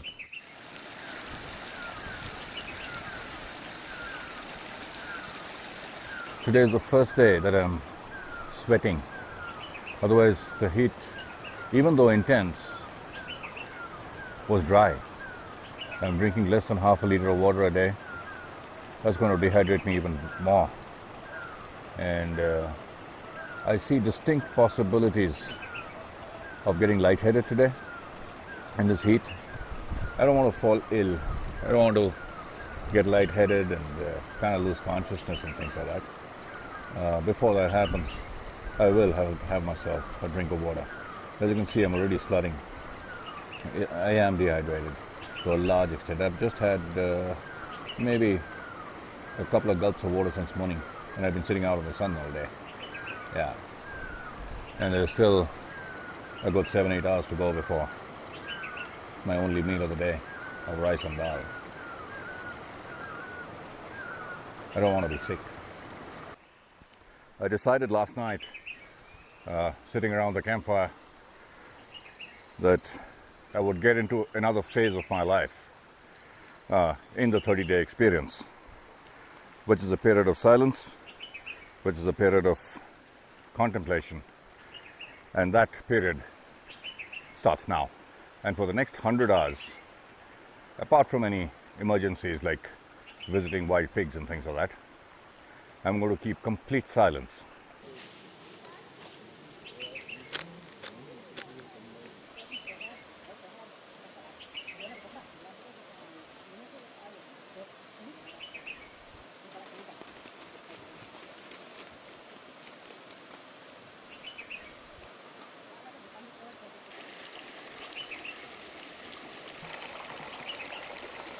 I'm in silence, so there's not too much of a conversation going on. It gives me time to practice some skills, like boiling water in a plastic bottle, for instance. Yikes! Is that even possible? Sure it is. Advisable? Probably not.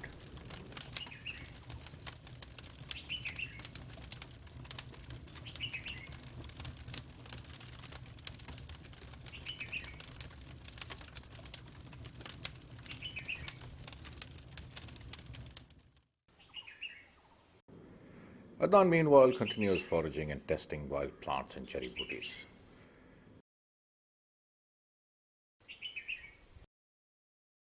By the way, his version of the edibility test lasts for about 5 minutes. Day 21. And this is significant for two reasons. First, it's 21 days, so we have completed 3 of the 4 weeks of living alone in the wilderness. The second reason that this is significant is we have completed 21 days out of the 30, and now the countdown begins. We're into single digits. Only 9 days are left before we end our adventure here of 30 days alone in the wilderness. When you're deprived of protein, when you're hungry, you're famished, and you're living on 1 meal a day or 50 grams of rice and dal, you tend to go out of your way to find something to supplement your nutrition. That's what I'm here for. And there are some winged creatures around, some birds, not too many. Some of them very small, but some of them are slightly larger, very feathery. So I suspect when you plug the feathers out, they'll come down to about a couple of morsels, I guess. But anyway, every little bit of protein would help. So here I am with my slingshot and some stones to see if I can catch myself a meal. I don't like killing animals, but for me to live, something has to die. That's the law of nature. Well, no luck so far, but the effort continues. And to be honest, even a mouthful of protein in the form of some meat would do wonders for the morale. Well, we decided to sleep early today. Little early, not very early. It's about 9:30 now, and guess what just happened? We heard what we think was a roar about less than a kilometer away from where we are. And that's not very reassuring. More for Adnan because he's sleeping out. There's nothing between him and the leopard, if that was a leopard. Certainly sounded like one. And I am inside my tent. That's not reassuring either, because if he comes visiting and paws around in my tent, I'm stuck inside without a way of getting out. Not very reassuring, and I think whatever sleep we were hoping to have has kind of disappeared for some time. So we'll just stay awake for a while and look out for any more roars. They're rolling now, and don't look happy.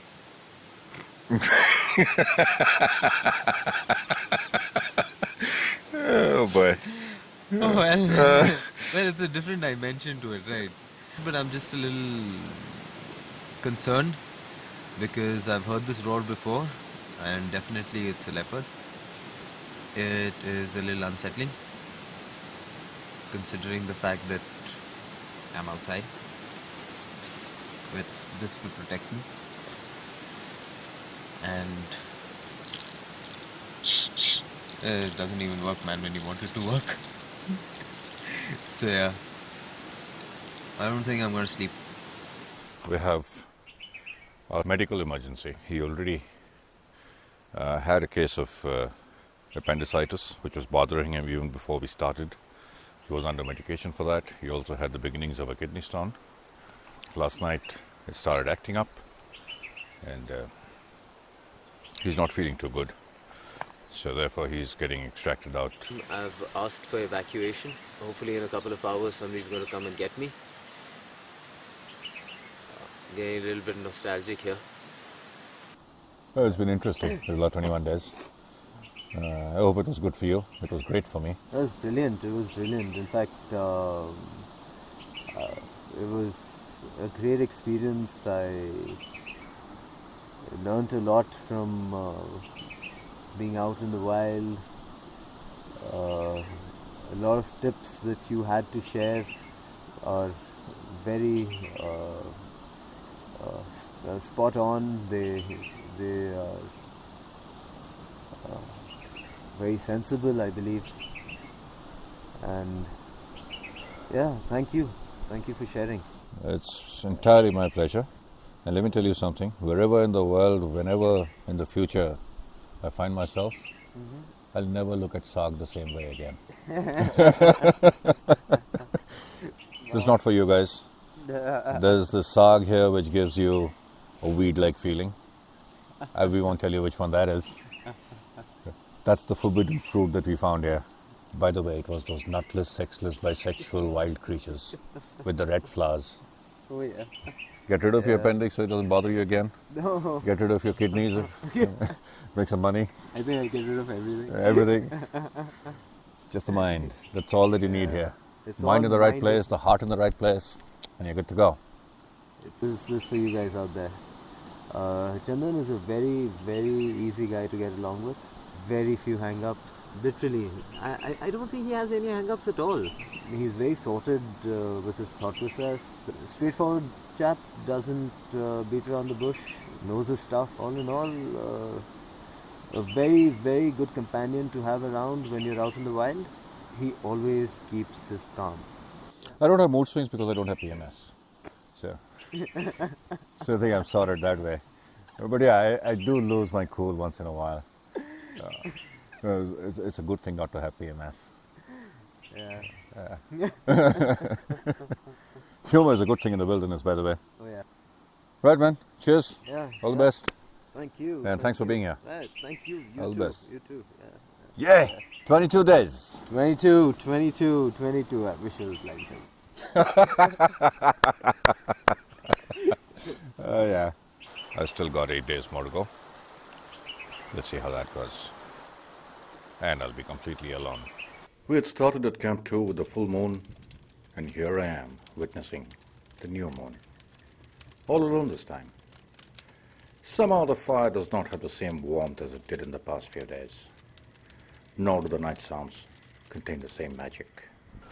Day 24, and it's time for breakfast. You know what my breakfast is? I think I told you once. Little drops of happiness. So just open the bottle. Take out 2, maybe 3 of these little babies. And I got 3 of these. And that's going to be breakfast on day 24.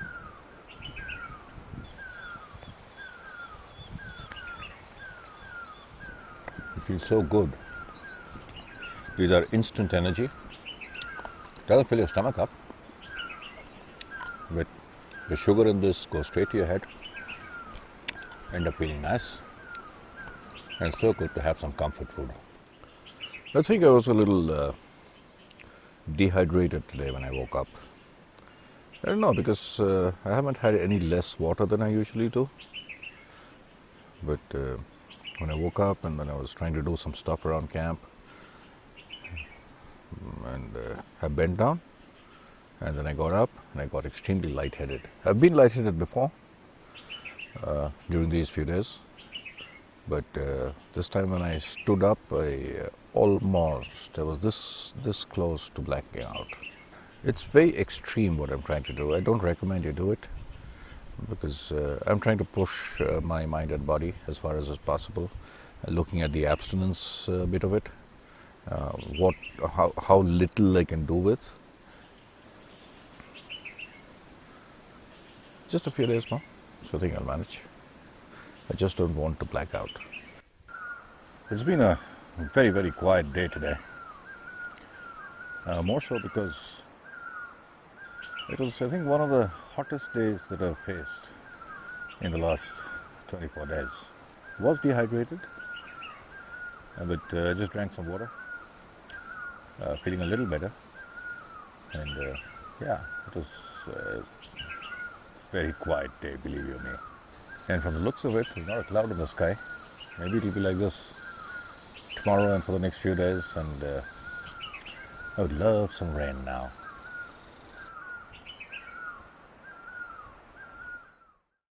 5 more days to go. Woke up in the morning today to an overcast sky. Quite a few heavy clouds, dark clouds up in the sky. Then they went away. We were so hoping for rain today. And the rain would have been really, really nice. And with just 5 more days to go, I'm going to be missing the sounds of the forest. I don't know if you can hear them behind me. There are these creepers chirping away in front of me. And I see some langurs. Wow. These langurs are not good. They came into camp yesterday, about a dozen and more of them. They can get very aggressive. With young particularly, they'll attack you here. And I'm about 100 feet away from camp. But we have a savior in these creepers, these birds. They go cackle, cackle, cackle, cackle, and go after these monkeys and chase them away from the territory. Slingshot came in handy. And about 6 or 7 pellets shot in their direction, and then knew what was happening. So every time I put the slingshot out and looked at them, even without firing, they knew there was a projectile coming their way, and they've left us alone for the time being. I don't know if they'll come for revenge, but we are prepared for them. Last night, just about the time they're packing off into bed, some clouds rolled in, saw some lightning. The rain that we were hoping for since morning, we thought was just round the corner. And you know what? It drizzled about 3 drops, and that was it. No rain. And when I wake up in the morning, look up at the sky, clear blue skies, not a hint of cloud. Another scorcher. And the place I'm sitting here is right across camp, across the stream, river, rivulet, nala, whatever you want to call it. And the water was warm. It wasn't as cold as it usually is. Even the water has become warm. Yeah, so another scorcher, another 4 scorching days ahead. And then it's time to bug out. Kind of looking forward to that, actually. Or am I really? I don't know. I've got very used to this place, this existence. It's nice. We should try it sometime. I'm here, so getting alone and lonely. Thought I would have a chat with you and show you something that you can do with trash that you find, something that will help you if you get into a survival situation. In any case, it should be something that is in your kit, and that's a whistle. If you're not carrying a whistle, there's a multi-purpose one. You could carry smaller ones, larger ones, you decide, but a whistle is something that is essential. But if you don't have one or have lost yours, look around. You'll find something with which you can improvise a whistle. What I've found is a can of beer, empty can of beer. Okay, so you have a strip like that. It doesn't matter if it's not exactly rectangular, but be careful of the jagged edges. You need to make a circle at one end. And where the 2 things meet, this end with this flat piece, that's where you turn it into a rectangle. Look at that. Okay, you got that? Now this piece I don't need so long, this flat end, so I'll just snip off a portion of that. So now what I have is, from that straight strip that we cut out, we've got a little circle, this guy here, and he got a flat piece, and I've cut out another piece here. Place this on the flat piece, leaving a little bit jutting out on both edges, as you can see, and just turn those edges over. And there's a little bit sticking out from the original, so fold that over again so it doesn't cut your lips or whatever. You have the basic makings of a whistle.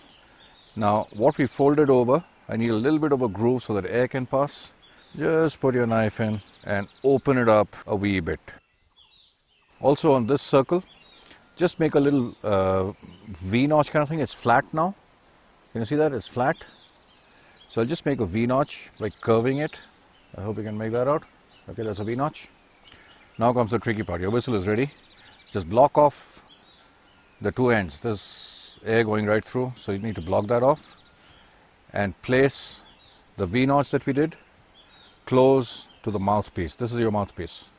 And it takes a little bit of adjustment to get the placement exactly right, but you got the makings of a whistle. Let me give it a shot.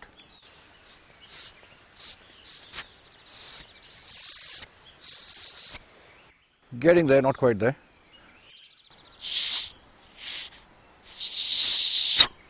Oh, nearly there.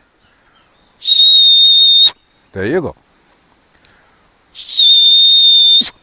You got a very shrill whistle. You can just make out of something that you found in trash. And don't throw it away once you've used it. You can flatten this piece out, put it in your wallet. So next time you need to use it, just create that shape, block off the ends, and there you go. When you're living alone in the wilderness, time passes slowly. There's not much to do. So that gives you ample time to think of things to do, which you can do sitting down in the shade. And I was thinking of survival bracelets. A lot of people wear these things. There's a survival bracelet which has got about 20 feet of cord. I've got another survival bracelet here, which is really a kit on the wrist. It's got about 21 items built into this. Again, it's got about 25 feet of cord. So I was thinking that if it can fit around a wrist, maybe we can start accessorizing ourselves. And another way I thought one could carry extra cord with us when you're heading out into the wilderness and look cool is to make a necklace. And a necklace would carry about 40 feet of cord, if not more. And I'm going to be doing that now. So maybe you can take a look and tell me what you think. So now I've got two lengths of cord of 22 feet approximately, 22, 23, somewhere there. One with a loop, and the second cord does not have a loop, an overhand loop, it just has a bite. Take the one with a bite and place it on the center of the cord with the loop. I've got myself a little cross. Keep one length on the cord on the left, one on the right, one ahead of you, one towards you. Take the one, that's the way I do it, you can start with anyone really. I take the one away from me, flip it over, I end up with a little loop. Now over that loop, I'll pass, going anti-clockwise, I'll pass the second cord, flip it over, then I'll take the one which is closest to me, flip it over away from me, and I'll take the last one and put it through the loop again. Pull the length of cord all the way through, tighten it all up again.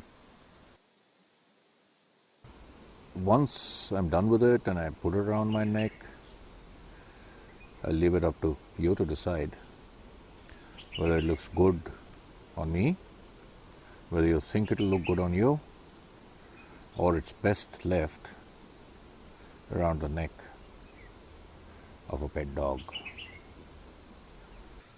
2 hours later, maybe a little longer. That's what I got. More than 12 inches, getting there. And that's the way it'll fit, about here. So I still got half my neck to go. But I'm very happy I got this much. See it? That's what it is.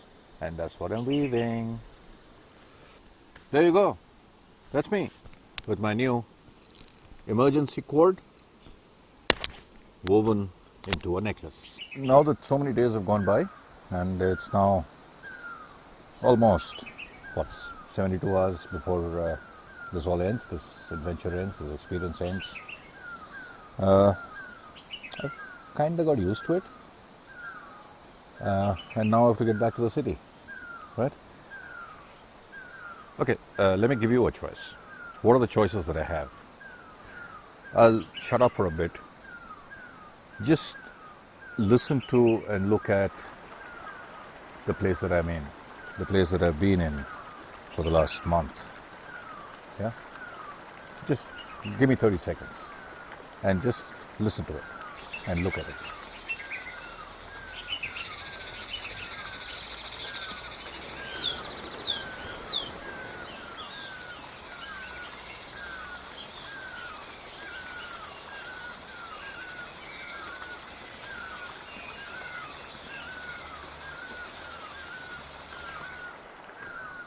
And now,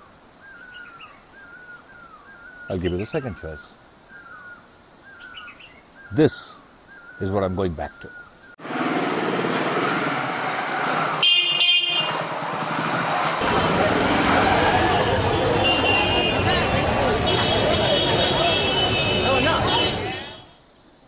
What would you do?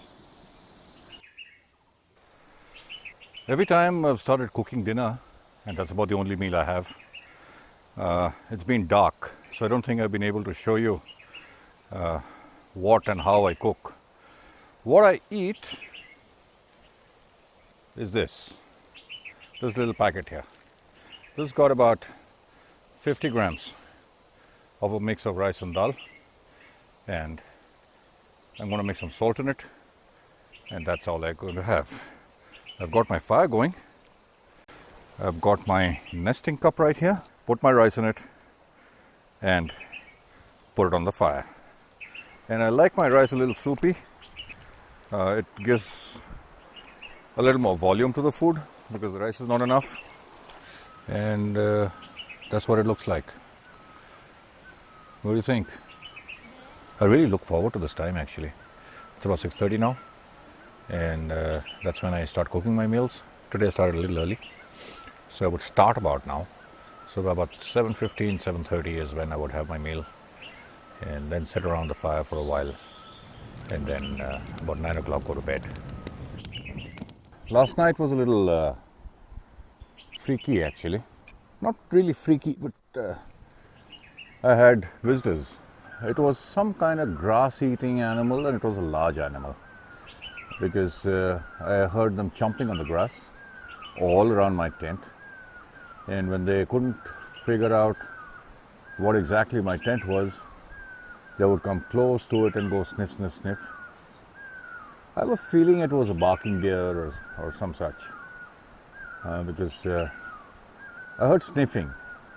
I didn't hear any grunting. Grunting would have been bad. That would mean that the wild pig was back. I didn't want to make a noise. I didn't want to spook it even further, because one of two things would happen. If I blew my whistle loud enough or shouted or screamed or whatever, A, it could have got spooked and run away, or B, it could have got into fight mode. So it would either have been fight or flight. I would have been okay had it been flight. I made the noise and freaked it out and it ran away. But zipped up inside my tent in the middle of a dark night, if it got spooked and attacked what it thought was a possible predator, I could have got hurt. So I just lay down quietly, tried to look outside the mesh to see if I could spot any shape or anything, but I couldn't. But I continued to hear the sniffing and the chomping of the grass for some time, almost a couple of hours actually. And then once that stopped, I went right back to sleep.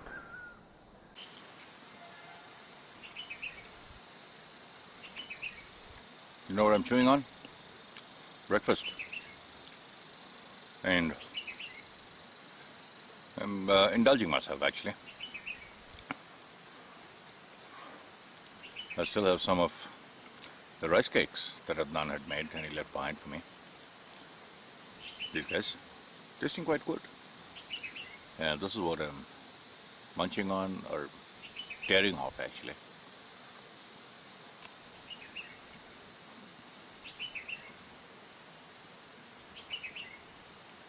It's become kind of tasteless.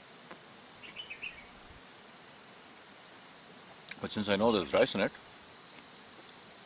it's going to give me A little bit of nutrition. I don't know what state the rice is in. You can see that. But anyway, this is breakfast. Well, a couple of weeks before I embarked on this journey, I had a pretty heated argument at home. And I'm usually a very quiet person. I stay within myself, keep my emotions within myself. But sometimes the volcano erupts, and that's the person I don't like myself. But it did erupt, and some words were exchanged, and I said some things, people said some things, which were entirely uncalled for. And suddenly a light went off in my head. What the hell am I doing here? And that's back at home. And I didn't like the way I was behaving that particular day. I didn't like the way I reacted. And I didn't know whether I belonged, to be honest. This is a very personal thing that I'm telling you. But and I haven't told this to anybody yet. But that has stayed with me, and that was not a very happy time for me. And that's when I decided that I would head out and be alone for a while to figure out the meaning of life, as it were. What am I doing? What am I here for? What I sincerely believe that every person is born for a reason. You have a destiny to fulfill. I still don't know what my destiny is. I'm still running after that proverbial rainbow, not for the pot of gold, but to find a reason for living. I've been put on this earth for a reason, and I still don't know what that reason is. So that particular incident back at home a few weeks before I left a pretty deep scar in my heart, and I didn't like that.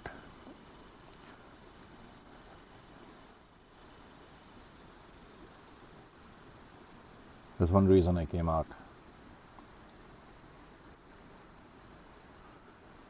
To spend 30 days alone. This is the first time, like you know, that I've spent 30 days alone in the wilderness. And I prepared as best as I could. And I think I've done a pretty decent job of it. But looking back, in terms of gear, is there anything I missed? Not really. But come to think of it, a stove would have been nice. What I really missed, which I carried and it malfunctioned, is a solar charger. One thing would have been nice, but I didn't really miss it, is an axe. If I were to do this whole experience again, it's not if, it's about when. I'll certainly do this whole experience again of 30 days alone in the wilderness. I will be a little more active. I've been very passive during this experience, at least, because I knew I had my food sorted. I'm not a big fan of vegetation. Fish, certainly.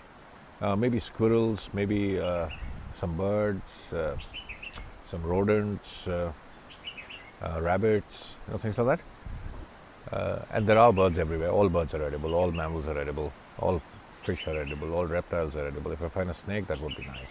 I'm not a big fan of trying out tarantulas and spiders and things. I believe some of them are edible. Not a big fan. Grasshoppers, I believe, are edible, but there's almost nothing in it. So there's no point in killing the poor animal and not getting any nutrition out of it. But I'm really looking forward to the first day I'm going to hit civilization, I think they call it, and gorge on that burger or a club sandwich or a triple-decker sandwich with all meats put in. I'm really looking forward to that. I've forgotten the taste of meat. Yeah, so I'm looking forward to having a nice, hearty, healthy, not healthy actually, completely unhealthy meal. I'm looking forward to that. The sheer thought of biting into that chunk of steak, that's what's keeping me going, and that's what's going to last me the next few hours till the end of 30 days. And you know the other thing that I miss? The reason that keeps my heart beating. My 2 kids. Yeah, they are my reason for living, and it's those 2 kids that I miss an awful lot, actually. So, yeah. I'm really looking forward to giving them a nice tight hug, which I haven't been able to do in the last 1 month. Love you, kids. Let us assume that you get into a survival situation. Would you look up at the sky and look for divine intervention? Take responsibility for yourself. Learn the basics of survival. That will take you through.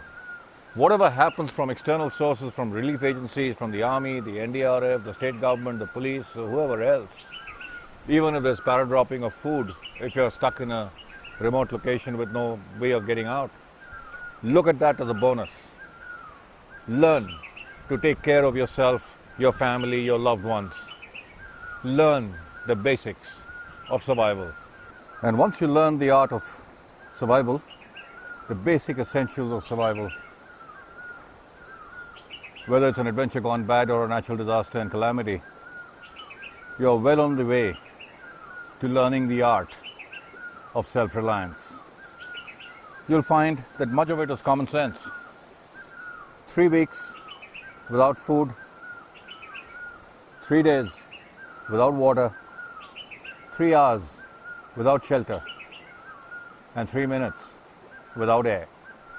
That's all it takes for you to succumb to whatever you find yourself, the situation you find yourself in.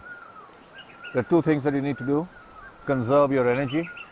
Don't go jumping about, panicking, trying to find rescue, trying to find food, trying to find water. Conserve your energy. See what resources that you have. Stretch it for as long as you can. So conservation of energy is very, very important. And probably as important, if not more, is conservation of core body temperature. Keep it as close to 98.3, which is your normal body temperature, and you should be all right. Survival is not something to be scared about. If you know what you're doing, if you know how to react to the adverse conditions, you will be smoothing it out. You won't be roughing it out. And chances are you'll get out of it on your own 2 feet. You won't need to be carried out in a body bag.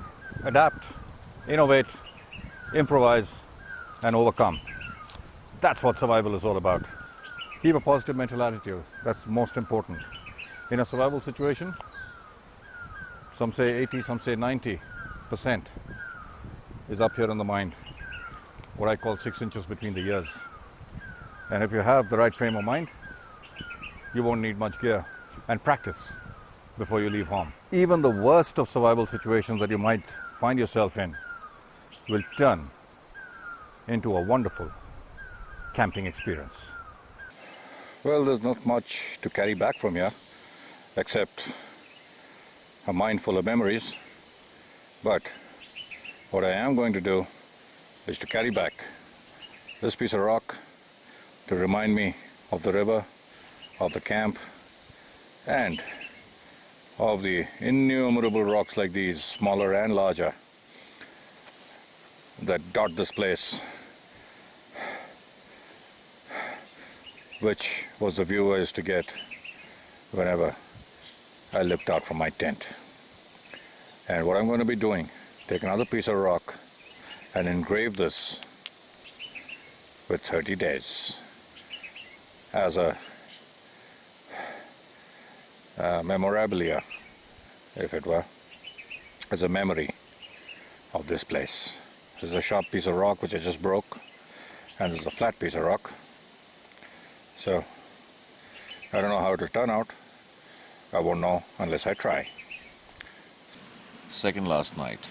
After tonight, I've got one more night to go, and it's about 10:30 at night. Usually at this time I'm snoring. We go to bed about 9 o'clock, and at about 10:30 I'm certainly snoring. But for some reason, I can't seem to fall asleep today. I'm wide awake. I don't know if it's the excitement of the 30 days coming to an end. I don't know if it's nostalgia. I don't know what it is. But I just can't seem to go to sleep. Just one more day to go. Some of you might have called it an ordeal, but for me, it was close to the ultimate experience. This is something I will not forget in a hurry. We are in the lap of Mother Nature, and Mother Nature has been good. She's been merciful, she's been bountiful, she's kept us alive, she's fed us, she's provided us water, she's provided us shelter, she's provided us that nutless wild sag. And may Mother Nature always be merciful on all the people all around the world.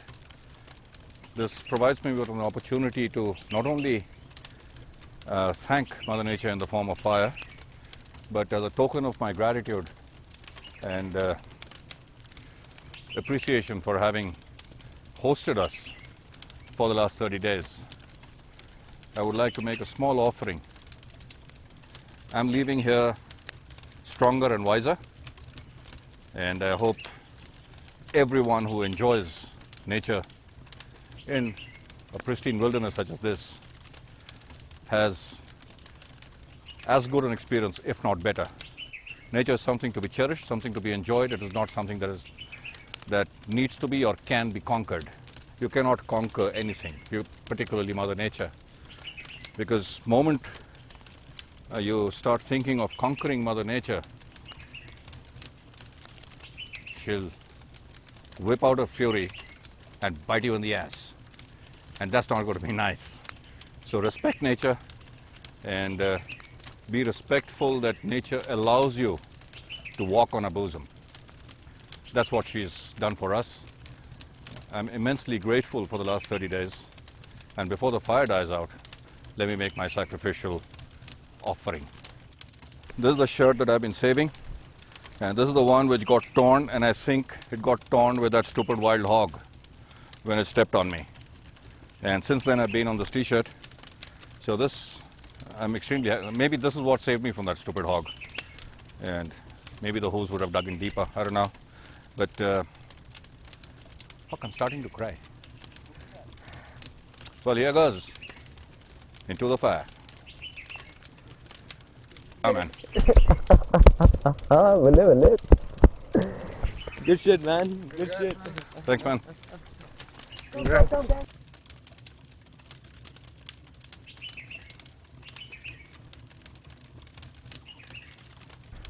These are the pants I've worn for 30 days, never taken them off. Even to crap, actually. They were just around my ankles when I was crapping. But I've slept in them. I've shat in them. And these join my shirt as part of my offering to Mother Nature.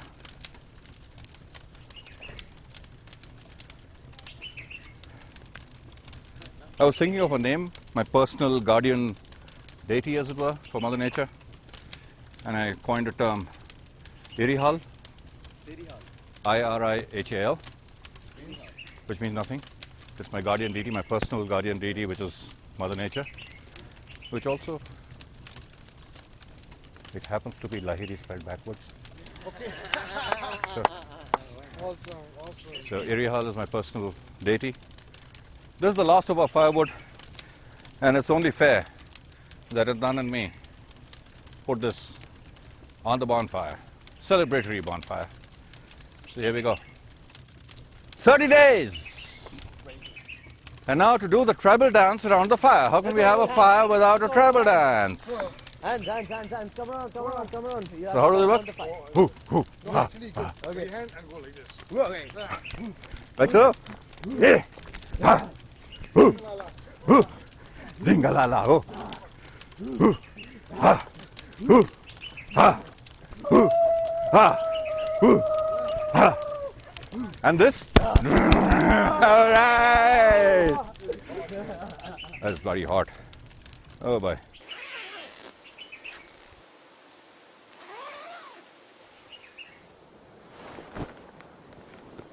Day 30.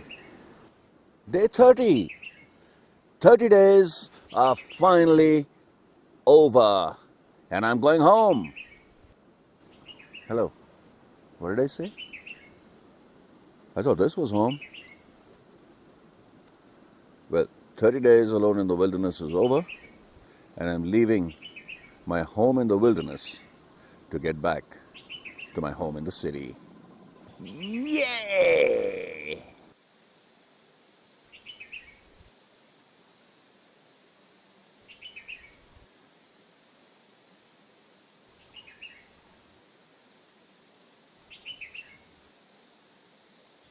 So that was my story.